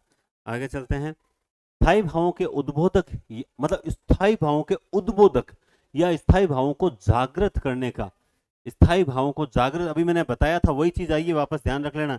स्थाई भावों को जागृत करने वाले कौन जागृत करता है? घूम फिर के सेम क्वेश्चन आया है वापस। वहां पे क्या था? विभाव जागृत करते हैं किसको? स्थाई भावों को, मतलब लैंग्वेज शायद यही थी, है ना? स्थाई भावों को जागृत कौन करता है? विभाव करता है। संचारी भाव तो उनको और ज्यादा बढ़ाते हैं। ठीक है, आगे देखिए। आलम्बन की चेष्टाओं को और अधिक प्रभावशाली बनाने के कारण यह साधन मतलब आलम्बन की चेष्टाओं को और अधिक प्रभावित बना देता है कौन? आश्रय, आहार्य, अनुभाव, या फिर कौन सा होता है? जल्दी से बताओ। देखें क्वेश्चन नंबर 92 में, आलम्बन की चेष्टाओं को और अधिक प्रभावशाली बनाने का कारण या साधन क्या कहलाते हैं? बस देखो, आपको मैंने बता दे रखा है, विभाव। विभाव में क्या होता है? तीन तीन चार चार बार बताऊंगा तो कुछ तो बैठेगा दिमाग में। आलम्बन और उद्दीपन, ठीक है। आलम्बन में आश्रय और ये विषय, उद्दीपन में स्वकीय और ये परकीय। समझ गए बात को? ये सारणी दिमाग में रहनी चाहिए, ये सारणी दिमाग में रहनी चाहिए। अब समझ गए आलम्बन की चेष्टाओं को, ये आलम्बन है, इनकी चेष्टाओं को और ज्यादा बढ़ा कौन रहे हैं? उद्दीपन बढ़ाते हैं। कौन बढ़ाते हैं? उद्दीपन बढ़ाते हैं। बताओ, बढ़िया बता रहा हूँ नहीं बता रहा हूँ? ईमानदार से बताओ, मजा आ रहा है कि नहीं आ रहा है? कि सर गजब लास्ट टाइम रे, मैं बताया मैं क्यों लेके आया, मैं ये आज की दिमाग में नहीं आई हुई मेरे बात। आप सबको बताऊं, पिछले ग्रेड 3 रीट वाला एग्जाम के समय मेरी बहुत प्रॉब्लम्स चल रही थी। मैं पिछले 3-4 महीनों से यूट्यूब पे कम ही था, आप जानते ही हैं सारे। तो उस दौरान क्या हुआ, लास्ट में 2-3 दिन मैंने 2-2 3-3 घंटे क्लास दी थी यूट्यूब पर। तो रीट मैराथन व्याकरण सारी करवाई। तो कई लड़कों ने कमेंट, मतलब ऐसे थोड़ा सा गलत अंदाज में किया, बोला कि सिर्फ यूट्यूब के व्यूज़ लेने के लिए आ जाते हो, अगर मैराथन करवानी ही है तो फिर आप 15 दिन 20 दिन पहले करवाया करो ना, अगर आपको स्टूडेंट्स का भला ही सोचना है। देखो, स्टूडेंट का भला ही सोचते हैं, लेकिन संसाधन पूरे नहीं होते हैं ना, तो फिर क्या होता है कि दूसरों पर आश्रित रहना पड़ता है। और जब आश्रित रहते हैं ना, तो आपको पता है कि कई बार बंक हो जाता है। तो ये कारण था। इस बार बैठे बैठे एकदम से मेरे दिमाग में आया, मैंने कहा क्यों ना मैं इस तरीके से करूं। और ये देख लीजिए, इसका वास्तव में बहुत अच्छा रिजल्ट है। मैं 10 बल्कि 7-5-6 दिन पहले तो आपको एकदम फ्री कर दूंगा कि हाँ अब आप फ्री रहिए। फिर मैं सिर्फ आधा घंटे के वीडियो कुछ डालूंगा, छोटी छोटी चीजें, ताकि बता दूंगा कि भाई ये आ सकती है, ये आ सकती है, इसका थोड़ा ध्यान रखना। कुछ संक्षिप्त वीडियो डालूंगा ताकि आपको ना डिस्टर्बेंस हो और ना कोई दिक्कत। तो मेरी मैराथन तो यहीं कंप्लीट हो जाएगी। मन में स्वतः उत्पन्न होने वाले भाव क्या कहलाते हैं? सात्विक, वाचिक, कायिक, आहार्य। ये वचन होते हैं। ये क्या होता है? ये शरीर के अंगों द्वारा क्रियाएं होती है। ये वेशभूषा होती है। ये क्या होती है? वेशभूषा होती है। ये है ना सात्विक होता है, इन पर हमारा कंट्रोल नहीं रहता। ठीक है। मन में जब जैसा भाव उत्पन्न हो, उसी के अनुसार वेशभूषा धारण करना क्या कहलाता है? 94 नंबर क्वेश्चन में बता दो भाई। कुल मिला के ये क्या शब्द आया? वेशभूषा। वेशभूषा आ गया ना, ये लो साहब, यही करना है। समझ गए बात को? वेशभूषा आ गया तो आहार ही करना है। दिमाग में एक बात बिठा लो, वो वेशभूषा पूछ रहा है ना, आहार ही करना है। आज थोड़ा सा मैं सुस्त इसलिए हूँ, मैं बताऊँ आपको, ऑफलाइन जो स्टूडेंट्स हैं उनका ग्रुप बना रखा है, उनको पता है। मैंने कल रात को 12 बजे मैसेज किया, मैंने कहा जागते रहो। 1:30 बजे मैसेज किया और 3:30 में मैसेज। मैं टोटल पेपर जो है, आगे आने वाले पेपर्स हैं, 2 पेपर और तैयार किए, वो मैंने 3:30 में बनाकर फिर मैं पानी वानी पीकर फिर सोया हूँ। यानी 4 बजे सोया था और 7 बजे वापस उठा हूँ, 3 घंटे नींद ली है। मैं हमेशा कहता हूँ, तो एक चीज़ है कि मतलब मेरे घर में जो हैं छोटे भाई बहन हैं, वो बोलते हैं कि हम तो इसलिए जग रहे हैं क्योंकि हमें नौकरी लगनी है। अरे तू तो लग लुगा गया, अब क्यों जग रहा है, अब क्यों नींद खराब कर रहा है? लेकिन एक चीज है, सबका जुनून होता है, मेरा भी जुनून है कि इस बार इतने सिलेक्शन दूं। मैं शुरू से एक ही बात बोलता हूँ, मेरे कोई से वीडियो उठा लो, कि इस बार इतने सिलेक्शन देने हैं रीट और सेकंड ग्रेड में मिला के, कि स्टूडेंट्स वास्तव में ये बताए कि कुछ अगर दिल से कोई कार्य किया जाता ना, तो उसका रिजल्ट जरूर आता है। बस मैं इतनी सी बात जानता हूँ। चलिए, तो अब हम प्रवेश करते हैं शिक्षण विधियों की ओर। अब हम कहाँ आ चुके हैं? 20 क्वेश्चन है शिक्षण विधियों के। वह शिक्षण विधि, तो माइंड को खोल लीजिए, पानी वानी से मुंह छिड़क लीजिए और एकदम फ्रेश हो जाइए, क्योंकि शिक्षण विधियां हैं, ये कोई ऐसी वैसी चीज नहीं है। तो वह शिक्षण विधि जिसमें 2 या 2 से अधिक अध्यापक अपने कौशल, सबसे पहली बात देखो, आपको उसमें सीखने को भी मिलेगा। वह शिक्षण विधि जिसमें 2 या 2 से अधिक अध्यापक अपने कौशल तथा शिक्षण योजना का प्रभाव प्रारंभ करके छात्रों के एक समूह के शिक्षण में सहयोग करते हैं। ये 2 या 2 से अधिक शिक्षक मिलकर छात्रों के एक समूह के शिक्षण का सहयोग करते हैं, जिसमें लचीली योजना प्रयोग में लाई जाती है, जिसमें लचीली योजना प्रयोग में लाई जाती है। वो शिक्षण विधि कौन सी शिक्षण विधि है? उस शिक्षण विधि को किस नाम से जाना जाता है? तो जल्दी से आंसर दे दीजिए। इसका राइट आंसर क्या होगा? इसका राइट आंसर होगा दल शिक्षण विधि। कौन सा होगा? दल शिक्षण विधि। आगे देखिए, दल शिक्षण विधि किस स्तर के लिए उपयोगी है? उच्च, प्रारंभिक। मैं 3-3 4-4 शिक्षण विधियां लाऊंगा, मैंने कल बताया नहीं था। आज जब मैं भी एनडीसी क्लासेस, देखो अक्सर एक चीज बता देता हूँ। एक तो जो भी साथी को किसी को दिक्कत हो, तो 70 23 92 97 और 87, इसी नंबर पे 70 23 92 97 87, इसी नंबर पे आप मुझे ये जो इसके आंसर की मैं हमेशा मांगता हूं ना, इसकी आंसर की आप इसी नंबर पे भेज सकते हो। ये व्हाट्सअप नंबर है, आप सभी सेव रखें, 70 23 92 97 87। और मुझे तो एक बार मैसेज कर दीजिए, मैं आपके नंबर सेव करवा लूंगा, ताकि कोई भी सूचना स्टेटस के माध्यम से आपको दिखती रहे। दूसरा, जो भी मैं आज सिलेबस बताऊंगा, NDC, फिर ये इस तरह से है, CLASSES, NDC क्लासेस, इस नाम से टेलीग्राम चैनल बना हुआ है। आज तो मैंने बताया नहीं था पिछले में, अब की बार मैं बताऊंगा जरूर कि किस नेक्स्ट जो कल टेस्ट होगा उसमें कौन कौन सी शिक्षण विधियां आप तैयार करके आए, ताकि मैं आपको टोटल सिलेक्टेड मान लो 8 या 10 शिक्षण विधि बता दूंगा ना, तो आप कम से कम रात भर में 10 ही शिक्षण विधि पढ़ के आना। समझ के बात हो आप? ताकि 10 तो तैयार होगी, अगले दिन फिर 10 तैयार कर लेना। 20 इतनी है, अपने पहले 24-25 ही लगती थी, 4-5 तो आज हो जाएगी, तो 20 एक शिक्षण विधियां हो जाएगी ना। फिर अगले 2 टेस्टों में वो मूल्यांकन वगैरह, उपचारात्मक कौशल वगैरह हो जाएंगे। तो आज मैं शिक्षण विधियों को बता दूंगा कौन कौन सी है। तो आप एनडीसी क्लासेस नाम से टेलीग्राम चैनल को भी ज्वाइन कर लेंगे, जिससे क्या होगा कि आपको सारी सूचनाएं मिल जाएगी, है ना। और न केवल दोस्तों, समझ के बात को, न केवल आपको ज्वाइन करना है, बल्कि आपको सहयोग भी करते रहना है, क्योंकि मेरी गुरु दक्षिणा इतना ही है कि आपका सहयोग है, यही गुरु दक्षिणा है, ठीक है। तो 96, दल शिक्षण विधि किस स्तर पर उपयोगी है? दल शिक्षण विधि किस स्तर पर उपयोगी है? बताओ, देखिए किस स्तर पर उपयोगी है? उच्च स्तर, प्रारंभिक स्तर, माध्यमिक स्तर और उपयुक्त सभी। बताओ देखें, दल शिक्षण विधि जो है वो किसके लिए उपयोगी है 96 में? तो आप उपयुक्त सभी देख के उपयुक्त मत कर देना, उच्च स्तर के लिए उपयोगी है। ठीक है, अगला क्वेश्चन देखिए, निम्न में से वह गुण जो दल शिक्षण के छात्रों से संबंधित नहीं है, बताओ। भाई वह गुण, आज तो दल शिक्षण विधि की ओर ही है। अब आप में से कई जो नेगेटिव चीजें देखते हैं वो कमेंट करेंगे, केवल 4 शिक्षण विधियां ले आए, बाकी भी तो है ये वो। अरे भाई मेरे, मैं कह रहा हूं मैं 4-4 5-5 शिक्षण विधियां लाऊंगा, ताकि आपको टॉपिक वाइज शिक्षण विधियां भी टॉपिक वाइज कंप्लीट हो जाए। दूसरा, मैंने 10 पेपर, ध्यान दे ले भाई, 10 पेपर शिक्षण विधियों के बना रखे हैं, 50-50 क्वेश्चन के। कल, बल्कि 11 तारीख से लेकर 15 तारीख के बीच में 10 है, 5 है, 10 है शायद, 500 क्वेश्चन है। शिक्षण विधियों के पेपर बना रखे हैं। वो 500 क्वेश्चंस की पीडीएफ, ध्यान से सुन लेना मेरी बात, वो 500 क्वेश्चन की पीडीएफ में हिंदी पॉइंट HI, जिसका लिंक दे रखा है, और अभी आप लाइव अगर देख रहे हो ना, तो ऊपर ही टैग किया हुआ है, उसमें उसका लिंक दे रखा है। ठीक है, हिंदी पॉइंट एप्लीकेशन पर जो मैंने बताया था जिसमें नोट्स वगैरह हैं, उसमें वो 5 पेपर उत्तर सहित डाल दूंगा। समझ रहे हो बात को? उत्तर लगाए हुए डाल दूंगा, और बिना उत्तर मैं यहां करवाऊंगा, फिर एक पेपर डालूंगा, करवाऊंगा, फिर एक पेपर डाल दूंगा, ठीक है? और यह कोशिश करूंगा एक साथ डाल देता हूं 10 पेपर, बाद में यहां करवा दूंगा, ताकि उससे फायदा भी मिलेगा आपको थोड़ा। तो हिंदी पॉइंट एप्लीकेशन पर आपको मिलेगी। अब कहाँ मिलेगी उसकी सूचना मैं एनडीसी क्लासेस में दे दूंगा, ठीक है दोस्तों?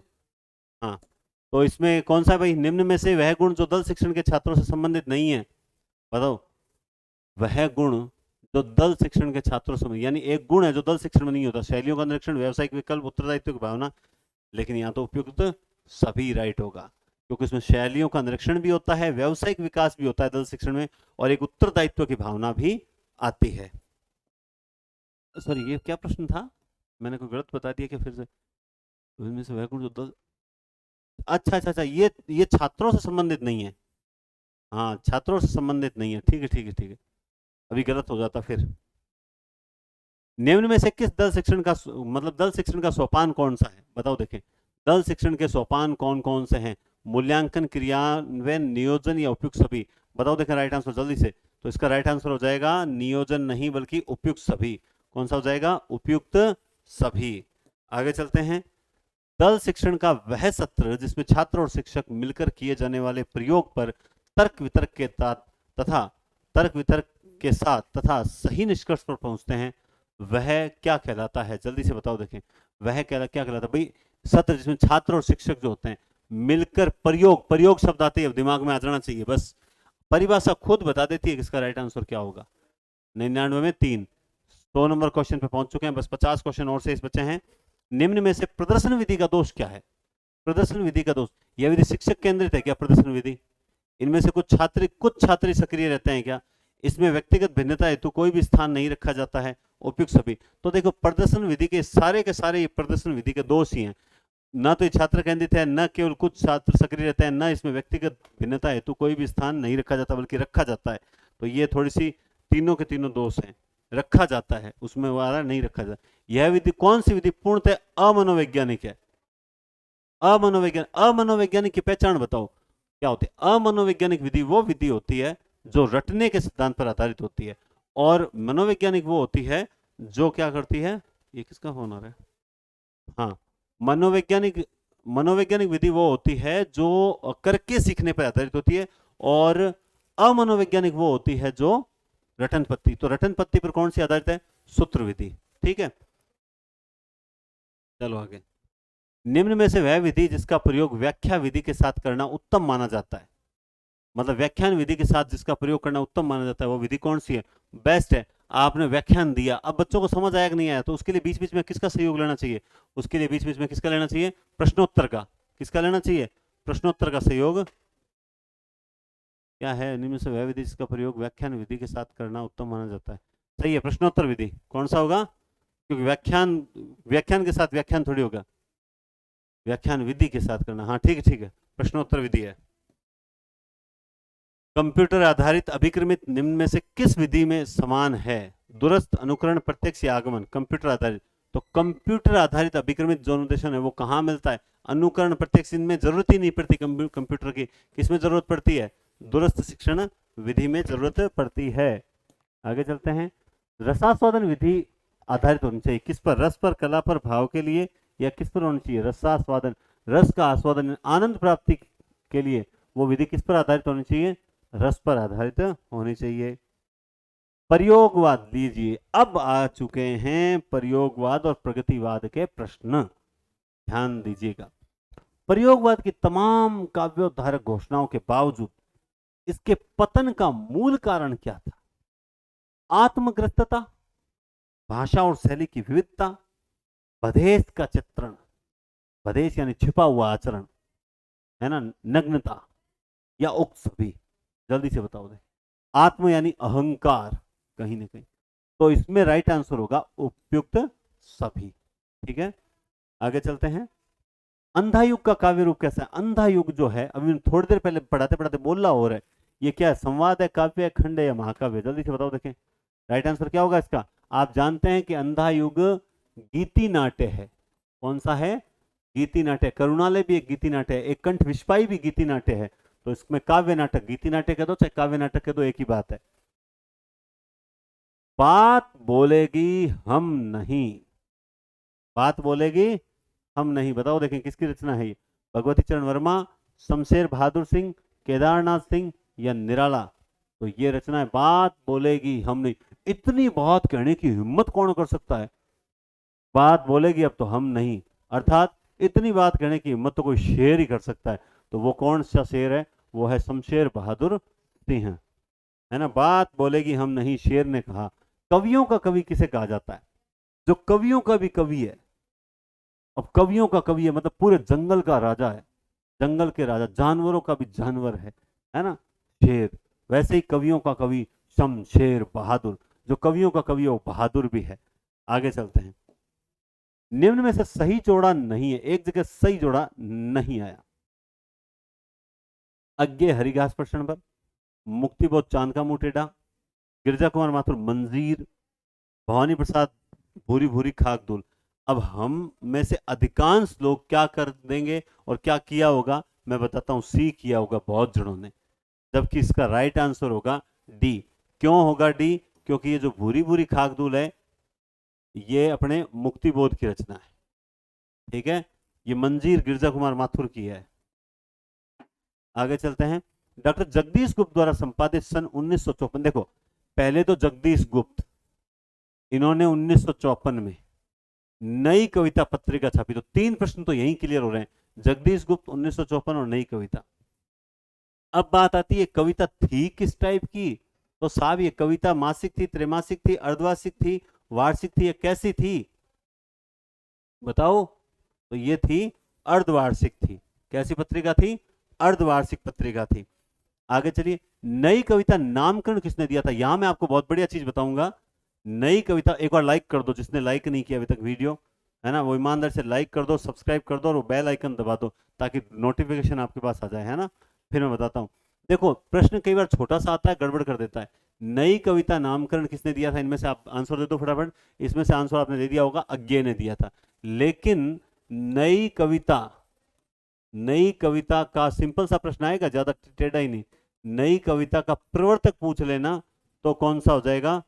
जगदीश गुप्त। कौन सा हो जाएगा? जगदीश गुप्त हो जाएगा, ठीक है ना। नई कविता की कालावधि मानी गई है। नई कविता कब से कब तक मानी जाती है? बहुत ही बढ़िया प्रश्न है। नई कविता कब से कब तक मानी जाती है? जल्दी से बता दो देखें, वरना मैं रिमेक्स बना दूंगा। 1950 से 1960, क्योंकि 60 के बाद साठोत्तरी है। 60 के बाद क्या है? साठोत्तरी है। अज्ञे द्वारा तार सप्तक का प्रकाशन कब किया गया था? अज्ञे द्वारा तार सप्तक का जो प्रकाशन है वो कब किया गया था? देखो तो आपने बता दिया होगा, तार सप्तक का प्रकाशन 1943। जो तार सप्तक था, हालांकि इस पर मैं और बनाऊंगा, उसकी ट्रिक बहुत बढ़िया है। अने, रामू, भाप, गिरी। जो दूसरा तार सप्तक है उसकी शायद है डॉक्टर SSB है न। तीसरा तार सप्तक है PM की तवी कुके।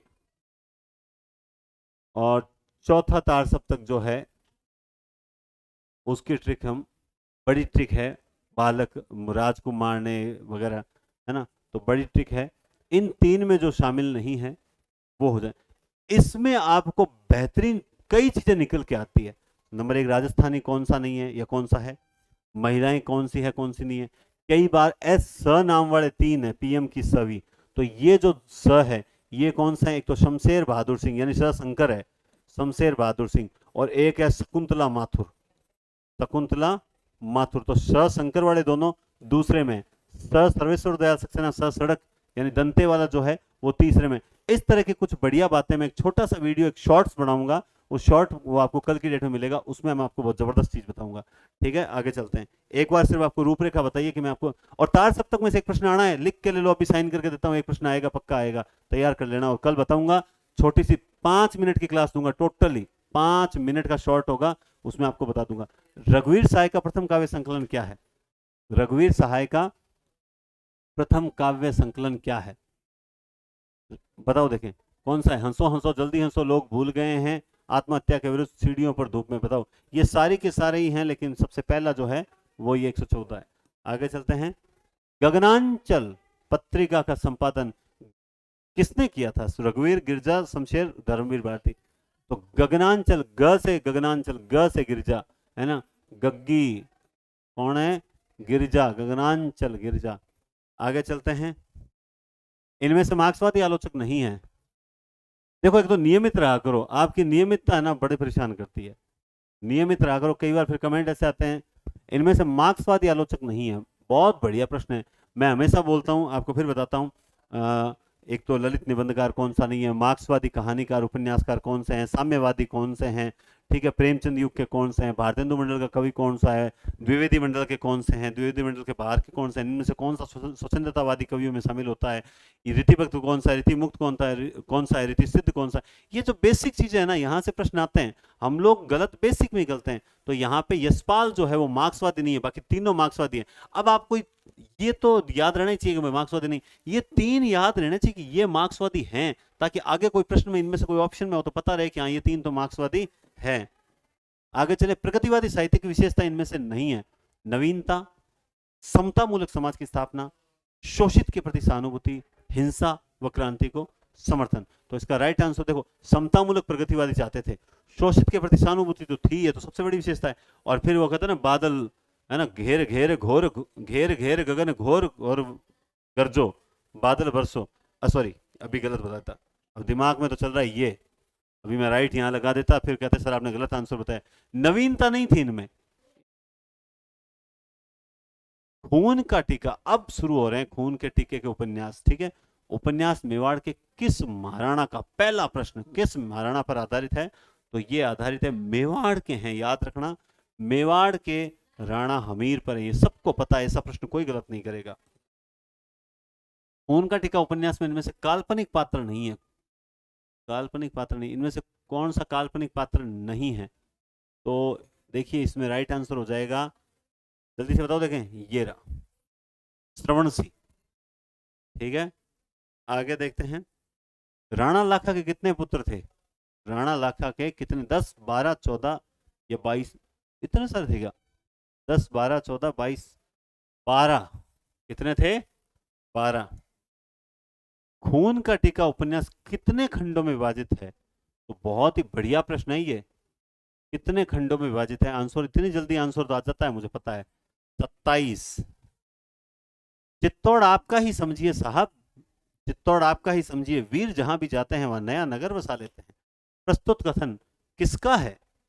पवन सिंह, मौजीराम, हमीर या अनंग सिंह? तो ये कथन है दोस्तों मौजीराम का। किसका कथन है ये कहा था मौजीराम ने। आगे चलते हैं। बेटी हमसे एक बड़ी भारी भूल हो गई, ये भूल किससे हुई थी? तो बताओ, देखें ये भूल किससे, बेटी हमसे एक बहुत बड़ी भूल हो गई, ये बेटी को से मतलब भूल हुई, ये भूल किससे हुई? हमीर, मालदेव, अनंग या चारण से? किससे हुई? ना ना, चारण तो कौन, नहीं पक्की बात कह रही हूँ, तो मैं गारंटी लूँ, ये किससे हुई थी? मालदेव से हुई थी, ठीक है। आगे चलते हैं 124 पर।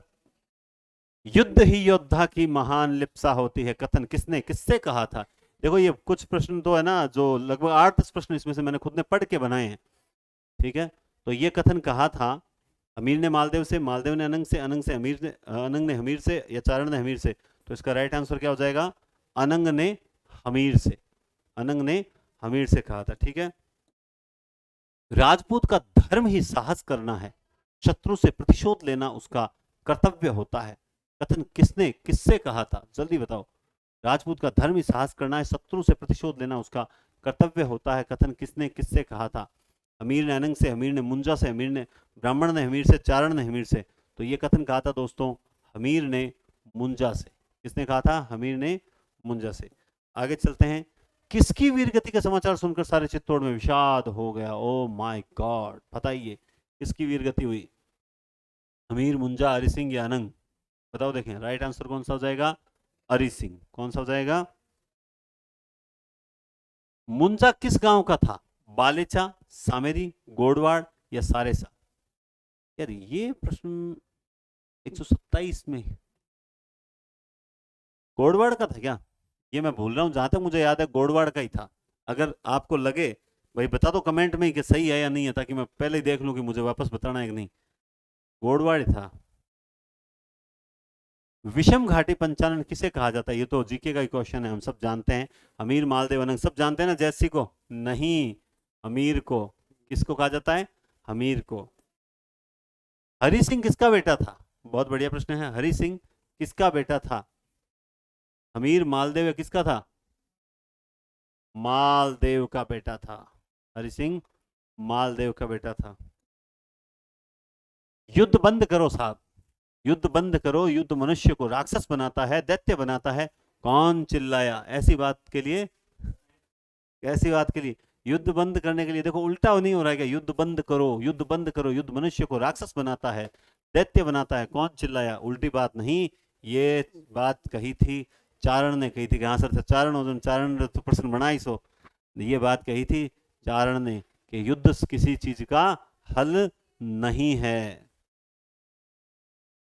जैसा को हमीर ने माफ कर कौन से गांव दिए थे? ये बहुत बढ़िया प्रश्न है। मैंने जब ये बनाया तो मुझे बहुत बढ़िया लगा।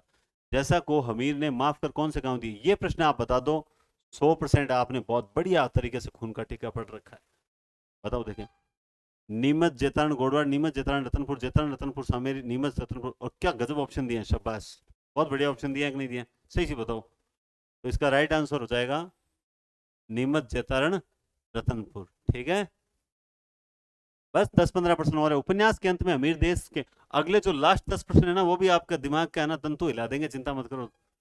बताओ देखें। उपन्यास के अंत में अमीर देश के नव निर्माण के महान आयोजन तो किस मंदिर की ओर जाता है? बताओ, वो दर्शन करने के लिए कहां जाता है? कालिका, एक लिंगेश्वर, सती माता, जगदीश मंदिर। तो राइट आंसर हो जाएगा कालिका माता। मेरे ये प्रश्न है ना सारे पाठ के बीच, खून का टीका के बीच में से बनाए हुए हैं। तो जिसने भी अगर खून का टीका ये सही कर दिया ना, मतलब खून का टीका उसने ढंग से पढ़ रखा है। यवन और जैसा कि सम्मिलित सेना ने किस ओर से हमला किया था? बहुत बढ़िया प्रश्न है। अब बताओ, इतना छोटा है, अरे अब हमें क्या पता, पूर्व से था, पश्चिम से था, दक्षिण से, लेकिन ये था पूर्वी भाग से। देखो, यवन और जैसा कि सम्मिलित सेना ने किस ओर से हमला किया था? पूर्वी भाग से। लेकिन युद्ध हुआ कहां था? सिंगोली। सिंगोली के मैदान में युद्ध हुआ था, ठीक है ना। आगे देखो। प्रत्यक्ष विधि में अल्लोसा, खून को टीको खत्म। अब प्रत्यक्ष विधि में जिन आधारभूत कौशलों को सीखने का पर्याप्त अवसर मिलता है वो क्या होते हैं? प्रत्यक्ष विधि में जिन आधारभूत कौशलों को सीखने का पर्याप्त अवसर मिलता है वो क्या होते हैं? पढ़ना, लिखना, सुनना, बोलना, सुनना, लिखना, पढ़ना, बोलना। तो वो होते हैं दोस्तों, और सॉरी सॉरी सॉरी प्रत्यक्ष विधि में देखा देखा तो आप सुनोगे कोई चीज और फिर बोलोगे। सुनना और बोलना, ठीक है। आपको ये तो पता है ना, देखो, जो सु, वो, प, ली, हम सब इसी तरह याद करते हैं। ये चार है। इसमें ग्राह्य कौशल कौन कौन से हैं? मतलब ग्रहण करने वाले कौशल, तो वो एक तो सुनकर और एक पढ़कर, ये तो होते हैं ग्राह्य कौशल। अभिव्यक्ति कौशल कौन से होते हैं? बोलकर और लिखकर। ग्रहण किन कौशलों से किया जाता है और अभिव्यक्ति किन कौशलों से की जाती है? तो ये थोड़ा ध्यान रखना, ठीक है। किस विधि में बालक की वस्तुओं को प्रत्यक्ष दिखाकर सिखाया जाता है? इकाई, दूरस्थ, व्याकरण, प्रत्यक्ष। बताओ देखें। तो ये तो उत्तर मिल ही गया, प्रत्यक्ष। मैंने आज 4-5 विधियां ली है, पूरा साथ में नहीं लिया। कल मैं आपको विधियां पहले बता दूंगा। मैंने ये गलती कर दी कि आपको पहले बताया नहीं कौन कौन सी विधियां होगी। लेकिन एक टेस्ट देखना था आपका, पूर्व रीट में पढ़ते ही आ रहे हो, कितने तैयार है। अब मैं आपको विधियां बता कर लूंगा, ठीक है। बस 15-14 क्वेश्चन हो रहे। कौन सा प्रत्यक्ष विधि का गुण है? यह विधि भाषा शिक्षण के मूल सिद्धांतों के अनुकूल है क्या? है या नहीं, जल्दी से बताओ। भाषाई कौशलों का पूरा अवसर विद्यार्थी को प्राप्त होता है क्या? शुद्ध उच्चारण को अभ्यास होता है क्या इसमें? उपयुक्त सभी होता है क्या इसमें, या नहीं होता है? जल्दी से बताओ देखें। उपयुक्त सभी हो जाएगा, तीनों के तीनों पॉजिटिव तर्क दिए हुए हैं। प्रत्यक्ष विधि में बालक क्या करता है? किसका सहारा? अनुवाद का सहारा लेता है, व्याकरण के नियम पर बल दिया जाता है, अनुकरण द्वारा दूसरी भाषा सीखता है, चित्र व शैक्षणिक साहित्य सामग्री का प्रयोग नहीं करता। बताओ देखें। नहीं किया जाता, अनुकरण द्वारा दूसरी भाषा सीखता। हाँ, प्रत्यक्ष विधि में अनुकरण नहीं होता।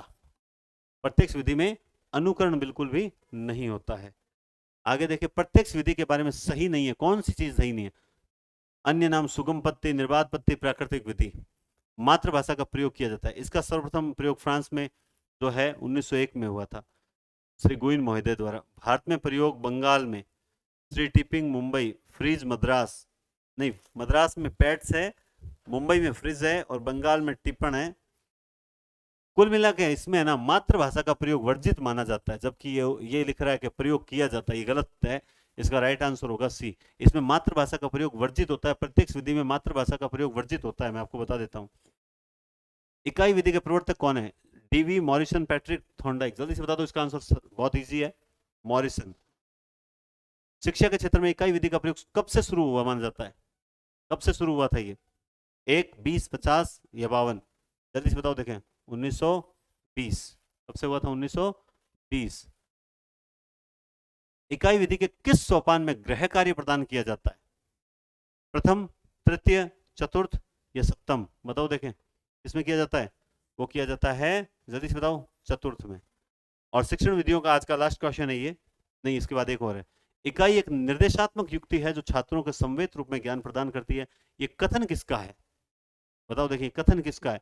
इकाई एक निर्देशात्मक, सशंकर होगा। इकाई एक निर्देशात्मक युक्ति है, देखो ये पढ़ लो, पेपर में छप सकती है। इकाई एक निर्देशात्मक युक्ति है जो छात्रों को संवेद रूप में ज्ञान प्रदान करती है। कथन किसका है?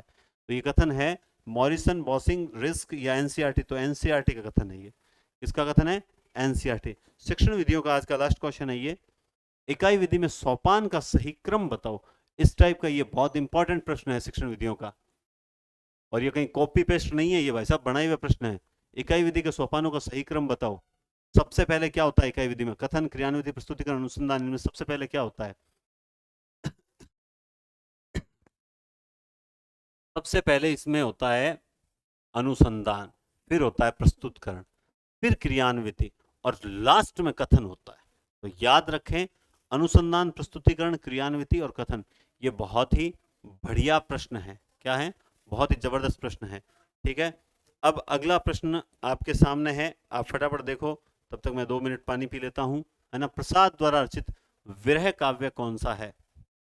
हाँ बताओ, देखें प्रसाद द्वारा रचित विरह काव्य कौन सा है?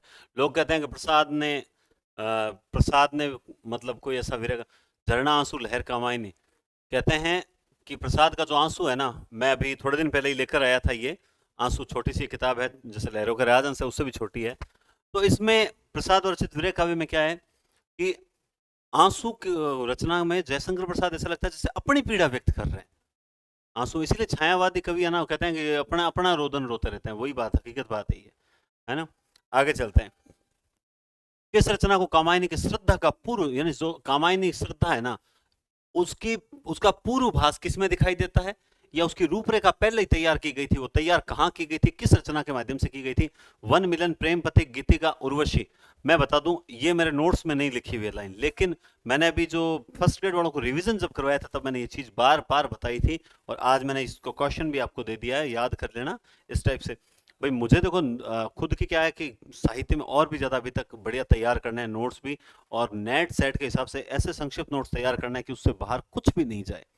तो मेहनत जारी है, और जो कहते हैं ना कि मेहनत करता है तो अंत में विजय निश्चित होती ही होती है। द्विवेदी युगीन कविता के संदर्भ में इनमें से कौन सा कथन गलत है ना?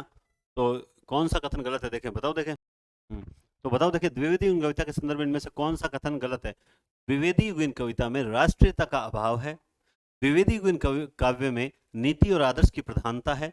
काव्य में वर्ण्य विषयों का विस्तार हुआ है। द्विवेदी युगीन काव्य में सभी काव्य रूपों का प्रयोग हुआ है। तो इसका राइट आंसर क्या होगा, जल्दी से बताओ, देखें। देखो, आप जानते हैं इसमें नीति और आदर्श है, इसमें वर्ण्य विषयों का विस्तार से वर्णन किया गया है, इतिवृत्तात्मकता इसका है ना, ये जो आता है शब्द इतिवृत्तात्मकता, वो इसी का मतलब तो है। काव्य में सभी काव्य रूपों का वर्णन है, बिल्कुल सब प्रकार है। लेकिन यहाँ राष्ट्रीयता का अभाव थोड़ी है साहब, राष्ट्रीयता का तो भाव है। साकेत जैसी रचना यहीं लिखी गई थी, है ना, तो ये गलत था।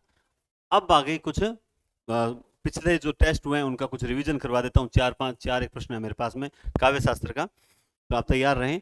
और साथ में एक बात फिर कह रहा हूँ, जो साथी लेट आते हैं, देर से आते हैं, कोई बात नहीं। देखो, आप सभी लाइव नहीं आ पाते हो, मैं समझता हूँ, कई कई जगह नेट नहीं रहता, कई प्रॉब्लम, हर हजार तरह की प्रॉब्लम्स होती है। लेकिन मैं कोई क्लास नहीं हटाने वाला, मेरा तो काम ही क्या भाई, आपका सिलेक्शन हो, इससे बड़ी खुशी की बात क्या होगी। लेकिन फिर भी मैंने सिर्फ आपसे मैंने कहा ना, जिस दिन हम पहला संपूर्ण पाठ्यक्रम का पेपर करेंगे ना, और वो कौन सा, जो लगभग 9वां, जब 9वां पेपर करेंगे, कौन सा पेपर, 9वां, 9वां जब पेपर करेंगे, उस दिन आपको चाहे आधे घंटे के लिए लाइव रहना पड़े, आपको यूं मान लो 9 से लेकर 10, 1 घंटा, इतना तो आपको लाइव रहना ही पड़ेगा। ये मैं आपसे, कोई जबरदस्ती नहीं है, अर्जी मेरी है, मर्जी आपकी, क्योंकि मुझे, अब यूं मान लो चाहे आप कुछ भी कहो, मैं जो ये रातें काड़ी कर रहा हूं ना, इसी के लिए कर रहा हूं कि मुझे एक के यानी 1000+ लाइव देखना है।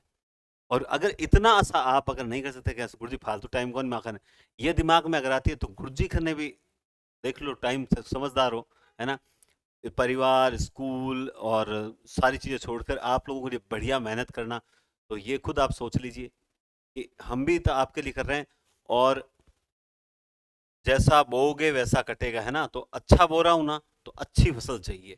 अब देख लीजिए, इससे अभी तक तो काव्य शास्त्र के बहुत बढ़िया प्रश्न लेकर आऊंगा, और मैं जहां तक समझता हूं कि आपको डिट्टो उदाहरण वही मिल जाए तो और ही बढ़िया है, ताकि क्या है कि पीछा ही छूटे, टेंशन नहीं, ज्यादा दिमाग लगा।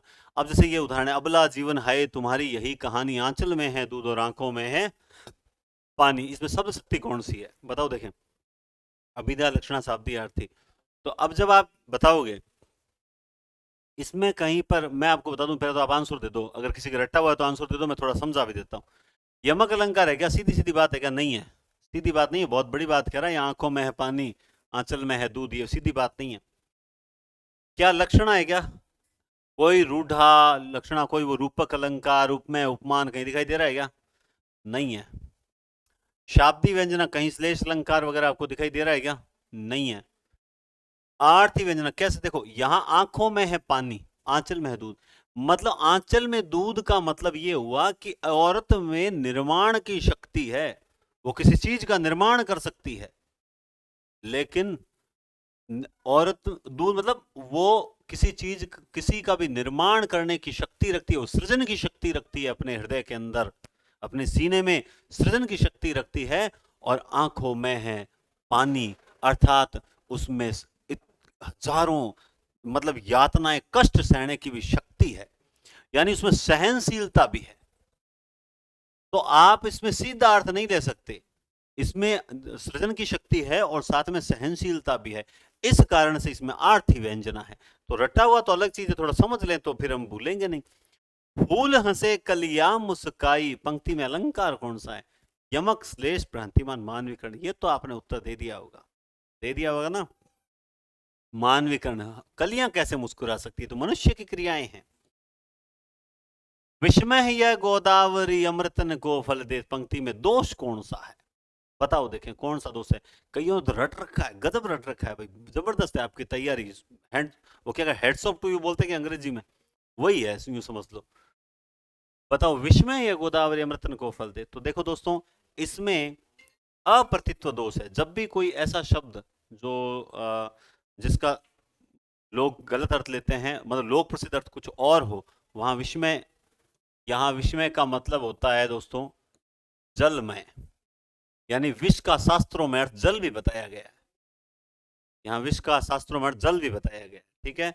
और आज की क्लास का 150वां क्वेश्चन, जिसका आपको बेसब्री से इंतजार था, अब जैसे ही, अब अभी कई तो मेरे को भेजने शुरू हो जाते हैं आंसर की फटाफट, मेरे ऑफलाइन वाले ही है ना, ऑनलाइन उनको पता है, लेकिन जैसे ही मैं 150वां क्वेश्चन बता दूंगा, उसके बाद किसके आंसर की आएगी। तो 150वां क्वेश्चन आने वाला है और आप सभी तैयार हो चुके होंगे, कई तो ऐसे लेटे लेटे देख रहे थे, बी सी डी भर रहे थे, और बैठ गए कि थोड़ा तो फोटो मोबाइल में रख, ऊंचो ही करो रख कैमरो। और ये आपका आज का 150वां क्वेश्चन, तद 200 शब्दार्थो सगुणावन अलंकृति पुनः क्वापी, बताओ बताओ देखे परिभाषा किसकी है, अल्लाह सर, मैं तो देखो सरल सो देव, अब तो माथा बड़ी होगी नहीं, बताओ देखे कौन सा होगा इसमें, भामा की है, वामन की, अभी मैंने बताया था थोड़ी देर पहले, तद 200, अ 200 आए तो हेमचंद्र, तद 200 आए तो मम्मट, अब तक मेरे पास कीज आ चुकी होगी, मुझे पक्का पता है। तो इसी के साथ आपके 150 क्वेश्चन की एक क्लास और पूरी 5 क्लास 15 750 क्वेश्चन मैं आपको करवा चुका हूं, और इस बीच में थोड़े क्वेश्चंस की चर्चा भी हुई लगभग, फिर भी 750 क्वेश्चन बहुत होते हैं। अभी तक आपको इस तरह 1000 क्वेश्चन के करीब और मिल जाएंगे। तो दोस्तों बहुत अच्छी क्लास रही आज की भी, आपका सहयोग बराबर बना रहा। अब लाइक सब्सक्राइब करके ही चैनल से जाएं और बेल का आइकन दबा के रखें ताकि नोटिफिकेशन आ जाए, कई बार हम भूल जाते हैं तो। और बहुत अच्छा रहा। तो उम्मीद करते हैं 9वें पेपर में आप सभी 9 से 10 ऑनलाइन रहोगे, लाइव रहोगे सिर्फ 1 घंटे। उसके बाद आप चाहो तो बाकी क्लास बाद में देख लेना, कोई दिक्कत नहीं। ठीक है दोस्तों, बहुत बहुत धन्यवाद। टेक केयर, शुभ दिन।